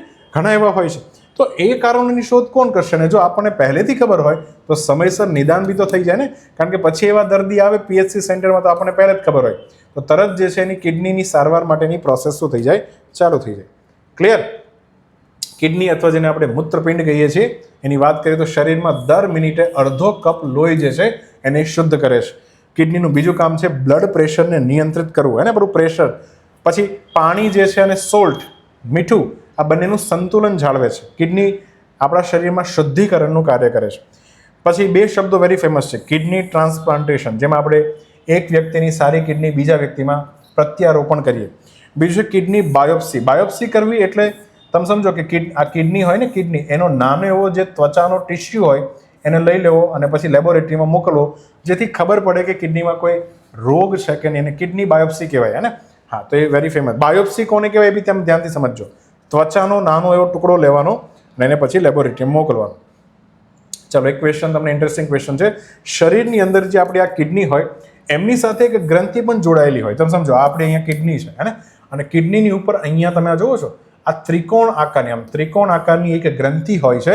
હા, એનું તમારે નામ કહેવાનું છે, કારણ કે આ જે ગ્રંથિ, હે ને, આમ તો ઇંગ્લિશમાં ગ્રંથિને કહેવાય છે ગ્લેન્ડ્સ. અચ્છા, ગ્લેન્ડ્સ, બરાબર. અને દરેક ગ્લેન્ડ જે છે એ છોડે છે હોર્મોન. શું છોડે છે? હોર્મોન. યસ. હા, તો ગ્લેન્ડ્સ એટલે થશે ગ્રંથિ અને હોર્મોન એટલે થાય અંતઃસ્ત્રાવ. ખ્યાલ આવ્યો? તો આપણા શરીરને કંટ્રોલ કરવાનું કામ જે છે અલગ અલગ ગ્લેન્ડ છે. પિટ્યુટરી ગ્લેન્ડ છે, બરાબર? હા, તો એવી જ એક ગ્લેન્ડ જે છે બરાબર કિડનીની ઉપર ચોંટેલી હોય, એનું નામ તમારે કહેવાનું છે, હે ને? જનરલી જ્યારે આપણને સ્ટ્રેસ થાય, હે ને, સ્ટ્રેસ, હે ને, બરાબર જે છે તમને ખબર પડે, અચાનક તમે પરીક્ષામાં બેઠા હોય ને તમે કાપલી બાપલી લઈને ગયા હોય ને ખબર પડે કે સારું બધા ચેક કરવા આવે છે, તો જે સ્ટ્રેસ શરીરમાં જનરેટ થાય એ આના કારણે થાય. અને આવા સમયમાં શરીરને નિયંત્રિત કરવું, કારણ કે હાર્ટબીટ વધવા લાગે, તો હાર્ટબીટ એટલા બધા ન વધી જવા જોઈએ કે શરીર જે છે એને કંઈક અચાનક ઝટકો લાગે, તો એને રોકે અને નિયમન કરે આપણા શરીરને. ચાલો, તો ઓડિશા પહેલું રાજ્ય બન્યું છે. દ્રષ્ટિ 10 સ્ટારલાઇનર નામનું જે છે મેલ, MALE, એક પ્રકારની સુવિધા છે, એક ફીચર છે, એવું અનમેન્ડ એરિયલ વ્હીકલ, માનવ રહિત હવાઈ વાહન, આને કહેવાય અનમેન્ડ એરિયલ વેહિકલ, હે ને? હા, તો આને આપણે જે છે સાદી ભાષામાં જે છે એને આપણે ડ્રોન પણ કહેતા હોઈએ. શું કહીએ છીએ? ડ્રોન. તો એ કયા ભારતીય સશસ્ત્ર દળ જે છે એમાં સામેલ કરવામાં આવ્યું છે તમારે કહેવાનું છે. એ સેનામાં, વાયુસેનામાં, કોસ્ટગાર્ડ કે નૌકાદળ? આ છે દ્રષ્ટિ 10 સ્ટારલાઇનર, બરાબર, જેની પાસે મેલ કેપેસિટી. આપણે સમજીએ મેલ કશું કહેવાય. પહેલું સમજો કે આ ભારતીય નૌકાદળમાં સામેલ કરવામાં આવ્યું છે. આની વિશેષતાની વાત કરીએ તો મીડિયમ અલ્ટિટ્યુડ, અલ્ટિટ્યુડ એટલે થાય ઊંચાઈ, અલ્ટિટ્યુડ એટલે શું થાય? ઊંચાઈ. લોંગ એન્ડ્યોરન્સ, એન્ડ્યોરન્સ એટલે સહન કરવાની ક્ષમતા, હે ને? તો હવામાં કેટલી વખત એ એન્ડ્યોરન્સ સહન કરી શકે છે? તો અપ ટુ 36 કલાક, મીડિયમ હાઇટ ઉપર રહીને 36 કલાક સુધી હવામાં રહી શકે. આનો ઉપયોગ આપણે ક્યાં કરવાના છીએ? આપણી ગુપ્તચર, પછી દેખરેખ, અને એક શબ્દ છે જાસૂસી, હે ને? જાસૂસી. તમને ક્યારેક આવું પૂછી લે, જાસૂસીનું ઇંગ્લિશ શું થાય, હે ને? ક્યારેક તમે હેરાન થઈ જાઓ. તો જાસૂસીને ઇંગ્લિશમાં કહેવાય, ખાસ કરીને જે મિલિટરીમાં જાસૂસી થાય ને, મિલિટરીમાં, એના માટે એક ડેડિકેટેડ વર્ડ છે ભાઈ, ધ્યાનથી સમજો. મારી ઈચ્છા એવી છે કે તમે આ લેક્ચર જોવો ને તો સાથે સાથે તમારું ઇંગ્લિશ પણ એટલું જ મજબૂત થવું જોઈએ, કારણ કે ભાઈ મેથ્સ છે, રિઝનિંગ છે, ઇંગ્લિશ છે, આ 3 ઉપર દારોમદાર હોય છે કોઈ પણ એક્ઝામ પાસ કરવાનું, હે ને? તો એના માટે સ્પેલિંગ છે રિકનિસેન્સ, રિકનિસેન્સ, આવો સ્પેલિંગ છે, બરાબર? જાસૂસી. ઉત્પાદન અદાણી કાકા કરવાના છે, હે ને? અને આપણે ઇઝરાયલમાં પણ સેમ આવા જ ડ્રોન બને છે, હર્મેસ 900, તો એની પાસેથી આવા ડ્રોનની આપણે ડિઝાઇન એડોપ્ટ કરી છે, બરાબર? હા, તો એનાથી પ્રેરિત છે, પણ જો કે આખીને આખું સ્વદેશી છે. ઓકે, પેલોડની ક્ષમતા, કે એની સાથે કેટલા અલગ અલગ પેલોડ તમે લઈ જઈ શકો, તો 450 કિલોગ્રામ સુધી લઈ શકાય, જેની અંદર ખાસ કરીને ઇલેક્ટ્રો ઓપ્ટિકલ ઇન્ફ્રારેડ નામનું પેલોડ હોય છે, જે એક કેમેરા હોય બેઝિકલી, જે દિવસ અને રાત્રિ દરમિયાન ઇમેજ કેપ્ચર કરે, હે ને? તો સામે જાસૂસી કરવામાં સારું પડે. બીજું મેરીટાઈમ, એટલે કે દરિયાની અંદર સર્વેલન્સ રડાર જે છે એ પણ ફિટ કરી શકો, જે પેલા નાના જહાજો હોય ને, કારણ કે આ નાના જહાજો છે ને એ બેઝિકલી ચાંચિયાગીરીમાં, હે ને, ચાંચિયાગીરીમાં ડ્રગ્સ પહોંચાડવામાં આ ખૂબ ઇમ્પોર્ટન્ટ રોલ પ્લે કરતા હોય. અને આ બધા પાકિસ્તાન ને આ બધા દેશો છે, સોમાલિયા, બધા નાના જહાજોમાંથી ભારતની અંદર આ બધો સામાન મોકલા કરે, તો એનું સર્વેલન્સ કરવામાં એક્યુરેટ છે. આટલા મોટા દરિયામાં તમે વિચારો, અઘરું છે. પછી સર્ચ અને રેસ્ક્યુ કરવું હોય તો એના માટે બી એક્યુરેટલી જગ્યા શોધી લે. અને હિન્દ મહાસાગર ક્ષેત્રમાં આ ચાઇનીઝ નૌકાદળની પ્રવૃત્તિ જે વધી ગઈ છે, એના માટે બી આ સ્ટાર લાઇન દ્રષ્ટિ 10 નામનું જે UAV જે છે, અનમેન્ડ એરિયલ વ્હીકલ, અથવા એને જે ડ્રોન કહેવાય, બહુ ઇમ્પોર્ટન્ટ રોલ પ્લે કરે છે. તો નૌકાદળમાં આપણે એને તૈનાત કર્યું છે, યાદ રાખજો. પછી વાત કરીએ 2026-27નો જે કાર્યકાળ છે, એના માટે સંયુક્ત રાષ્ટ્ર, યુનાઇટેડ નેશન્સ, નિઃશસ્ત્રીકરણને ઇંગ્લિશમાં કહેવાય છે ડિસઆર્મામેન્ટ. ડિસઆર્મામેન્ટ, હા, મતલબ કે બધા દેશ પોતાની પાસે જે હથિયાર છે ઓછા કરશે, કારણ કે આપણે આ ધરતીનો વિનાશ નથી કરવાનો, હથિયાર ઓછા કરો ભાઈ. તો એના માટે જે છે એક સલાહકાર બોર્ડ જે છે, એડવાઇઝરી બોર્ડ, એના અધ્યક્ષ પદ માટે નામાંકિત થયેલા પ્રથમ ભારતીય જે છે કોણ બન્યા છે? એને એક IFS ઓફિસર છે, ઇન્ડિયન ફોરેન સર્વિસના અધિકારી છે બેઝિકલી, જે રશિયાની અંદર એમ્બેસેડર પણ હતા આપણા, એમના દ્વારા જે છે પહેલી વખત એક ભારતીય જે છે એ અધ્યક્ષ બન્યા છે. ચલો પહેલાં સમજીએ, આખું ડિટેલમાં સમજીએ. બધાને ખબર છે કે 1945માં જાપાને હિરોશિમા અને નાગાસાકી ઉપર બોમ્બ ફેંક્યા હતા, પરમાણુ બોમ્બ, અને ખબર પડી કે ઓહો, ધ્રુજી ગઈ આખી દુનિયા.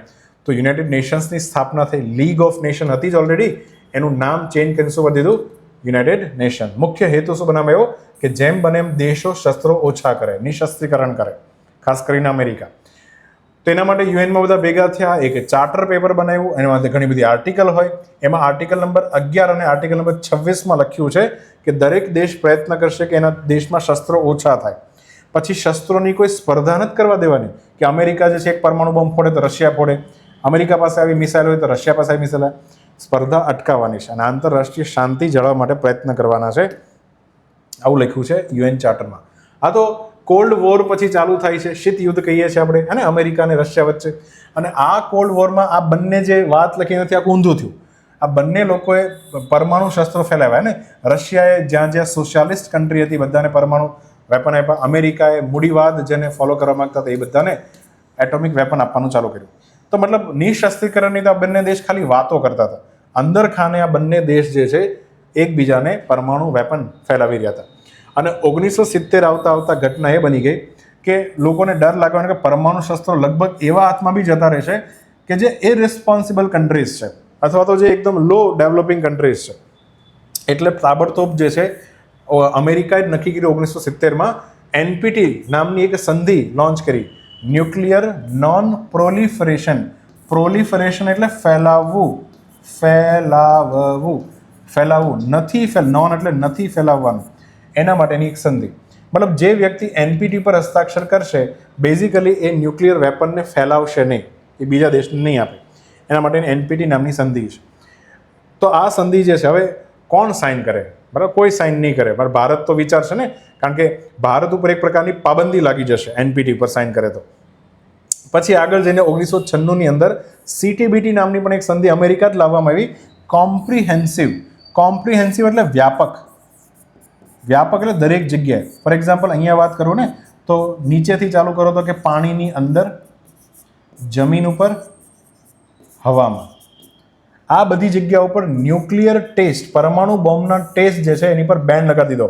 એના માટેની સંધિ છે. મતલબ જે લોકો સીટીબીટી પર હસ્તાક્ષર કરશે એ બેઝિકલી આ બધી જગ્યા ઉપર શું નહીં કરે, ન્યુક્લિયર ટેસ્ટનો અમલ નહીં કરે, બેન, અને એની પર બેન લાગી જશે. એના માટેની સંધિ છે. તો ભારત સીધી વસ્તુ છે, સીટીબીટી ઉપર થોડું હસ્તાક્ષર કરવાનું છે. ક્લિયર? તો 1978માં મતલબ જ્યારે 1970માં ભય ફેલાણો તો 78ની અંદર એક ઓર થયું હતું. યુનાઇટેડ નેશનના એ સમયના સેક્રેટરી જનરલ જે છે ને વિચાર એવો આવ્યો કે ભાઈ મારે બાકી બધા દેશ અને યુનાઇટેડ નેશનમાં જોડાયેલા બધા દેશ પોતાના શસ્ત્રો ઓછા કઈ રીતના કરે એની સલાહ આપવા માટે એક એવો વ્યક્તિ અને એક એવી સંસ્થા જોઈએ છે જે મને ખાલી એડવાઇસ આપે કે કઈ રીતના જે છે હું આ બધાનો શસ્ત્રો ઓછા કરાવી શકું. તો એટલા માટે એક બોર્ડ બન્યું, નામ છે યુનાઇટેડ નેશન એડવાઇઝરી. એટલે સલાહ આપવી, હે ને? હા, તો એક બોર્ડ બન્યું કે જે ડિસઆર્મામેન્ટ એટલે કે નિશસ્ત્રીકરણની બાબતો પર શું આપશે સલાહ. અને આ સલાહ પણ કેવી આપવાની છે? બિન રાજકીય. અને રાજકારણથી પ્રેરિત ન હોવું જોઈએ કે ભાઈ એકને તો તમે એના ન્યૂઝ અને રિપોર્ટ પહોંચાડો કે ભાઈ રશિયા તો બહુ શસ્ત્ર બનાવી રહ્યું છે, પણ બીજા બનાવતા એને તમે ન પહોંચાડો કારણ કે એ દેશ સાથે તમારો સંબંધ હોય. બિન રાજકીય સલાહ આપવાની છે. કોને આપવાની છે? યુનાઇટેડ નેશનના સેક્રેટરી જનરલને આપવાની છે. આવી એક સંસ્થા 78માં બની હતી. બરાબર, અને અલ્ટિમેટલી સલાહ આપે કે શસ્ત્રો કઈ રીતના ઘટાડી શકાય. આ સંસ્થામાં ભારતના મતલબ 78થી બરો સંસ્થા બની છે. હજી સુધી ભારતનો એક પણ વ્યક્તિ આમાં અધ્યક્ષ નહોતો બન્યો. પહેલી વખત ભારતનો એક વ્યક્તિ, એનું નામ છે ડીબી વેંકટેશ શર્મા, જે ભારતના આઈએફએસ અધિકારી છે, એને અધ્યક્ષ સ્થાન ઉપર બેસાડવામાં આવ્યા છે. ઓકે, ચાલો પહેલા તમારે એ કહેવાનું છે કે કયા દેશોએ જે પેલી સીટીબીટી નામની સંધિ છે એની ઉપર જે છે પોતાની આમ સાઇન પણ નથી કરી, સાથે સાથે એને રેટિફાઈડ પણ નથી કર્યું. અને આમ તો તમને ખબર, કોઈ પણ સંધિ આવે, તમે ધ્યાનથી સમજો, કોઈ પણ સંધિ આવે તો પહેલાં તો સંધિ ઉપર જે તે દેશ શું કરશે? હસ્તાક્ષર કરશે. બરાબર, હસ્તાક્ષર કરવા માત્રથી સંધિ જે છે લાગુ નથી થતી. સંધિ લાગુ કરવા માટે હસ્તાક્ષર કર્યા બાદ જે છે એને એ દેશની જે ખાસ કરીને ધ્યાનથી સમજો, બ્રહ્માની જે સંસ્થા છે, બ્રહ્મા એટલે તમને ખબર છે, બ્રહ્મા એટલે એને કહેવાય લેજિસ્લેટિવ બોડી. અને બધા દેશની અંદર કાનૂન બનાવતી સંસ્થા તો હોય જ છે. તો લેજિસ્લેટિવ બોડી જે છે, ખાસ કરીને આપણા દેશની વાત કરીએ તો આપણા દેશમાં સંસદ છે, અને તો જે તે દેશની સંસ્થા હોય એની અંદર તમે એને કાનૂન પસાર કરવાનો. હવે કાનૂન પસાર કરો કે સાદું રેઝોલ્યુશન લાવો, પણ વોટિંગથી બેઝિકલી જેમ કે આપણા લોકસભા અને રાજ્યસભા બંને ગૃહ હા પાડે ત્યારે જે છે આ સંધિ જે છે ભારતમાં લાગુ થાય. આવી એક પ્રોસેસ છે. તો સીટીબીટી ઉપર એવા કેટલા દેશો છે કે જેણે હસ્તાક્ષર પણ નથી કર્યા, તો સીધી વસ્તુ રેટિફાઈડ કરવાનો તો વાત જ નહીં આવે. ઘણા એવા દેશ છે કે જેને CTBT ઉપર હસ્તાક્ષર તો કરી દીધા છે પણ એને રેટિફાઈડ નથી કરી. ફોર એક્ઝામ્પલ અમેરિકાની જ વાત કરીએ. ચાલો, અમેરિકા એવો દેશ છે કે જેણે CTBT ઉપર પોતાની સાઇન કરી દીધી કે અમે ભાઈ બહુ ટેસ્ટ નહીં કરીએ, પણ એને રેટિફાઈડ નથી કરી. રેટિફાઈડ ક્યારે થાય? જ્યારે અમેરિકાની અંદર જે છે બે ગૃહ છે, હાઉસ ઓફ રિપ્રેઝેન્ટેટિવ અને સેનેટ, આ બંને ગૃહ જ્યારે રેઝોલ્યુશન પાસ કરે અને બહુમતથી પસાર થાય ત્યારે જઈને અમેરિકા પર આ નિયમ લાગુ પડે. તો અમેરિકા એવો દેશ છે કે જેને હસ્તાક્ષર કર્યા છે પણ રેટિફિકેશન નથી કર્યું. મારે તો એ જાણવું છે, હસ્તાક્ષર પણ નથી કર્યા અને રેટિફિકેશન પણ નથી કર્યું એવા કયા દેશો છે? ચાલો, ભારતે 2 વખત ન્યુક્લિયર ટેસ્ટ કર્યો હતો. એક છે પરમાણુ 1 અને એક જે છે પોખરણ 1 અને એક છે પોખરણ 2. તો પહેલા પોખરણ 1 ની અંદર જ્યારે આપણે ટેસ્ટિંગ કર્યું હતું, તમારે એ કહેવાનું છે કે એ ટેસ્ટિંગ, એ જે ન્યુક્લિયર બોમ્બ બને એમાં કયું મિનરલ આપણે વાપર્યું હતું? યુરેનિયમ વાપર્યું હતું, થોરિયમ વાપર્યું હતું, કયા મિનરલથી આપણે અલ્ટિમેટલી આ બોમ્બ બનાવ્યો તે કહેવાનું છે. બીજું, ભારતે કયા ઓપરેશન હેઠળ, ચાલો આ તો બહુ ઇઝી ક્વેશ્ચન છે, જેમાં પોખરણ 2 અંતર્ગત આપણે જે છે પરીક્ષણ કર્યું. અને જો તમને યાદ હોય તો બંનેની સાલવારી પણ લખજો, હે ને, જેથી તમને ખ્યાલ આવે એક્ઝેક્ટ. ચાલો, નેશનલ ટેકનોલોજી ડે પણ ઉજવાય છે, તમને કદાચ ખબર હોય તો લખજો, જેટલું તમને ખબર હોય બધું લખજો. ઓકે, ચાલો, અહીંયા આવશે DB વેંકટેશ શર્મા. તો આ સાથે આપણું સેશન જે છે અહીંયા પૂરો થાય છે. ઓકે, અને હવે ફટાફટ આપણે જેટલા પણ પ્રશ્નોની આજે ચર્ચા કરી એની સમરી જોઈ લઈએ. ચાલો, તો 15 જાન્યુઆરી આપણા આર્મી ડેની ઉજવણી થાય છે ભાઈ.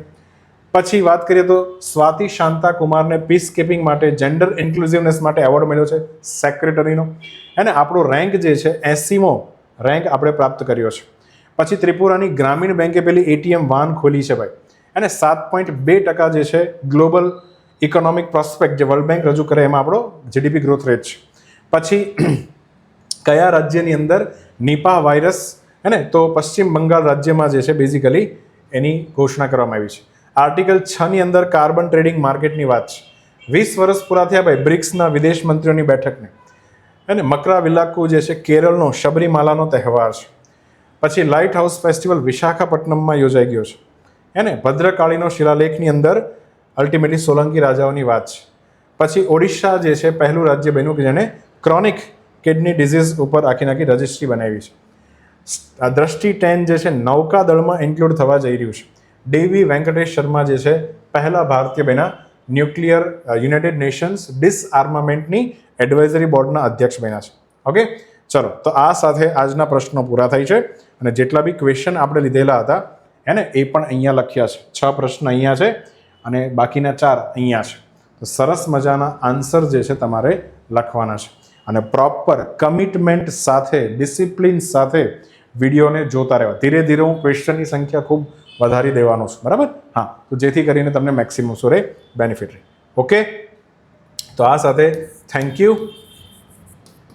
ફરીથી મળીએ નેક્સ્ટ સેશનની અંદર. ઓકે, તમારા આન્સર પ્લીઝ કમેન્ટ સેક્શનની અંદર લખજો. અને ખાસ કરી જે છે તમને PDF જોતી હોય તો લર્નિંગ પોકેટ અને GPSC આપણી જે એપ્લિકેશન છે એની પર તમને PDF મળી જશે. તો આ સાથે જે છે આપણો સેશન કમ્પ્લીટ કરીએ છીએ.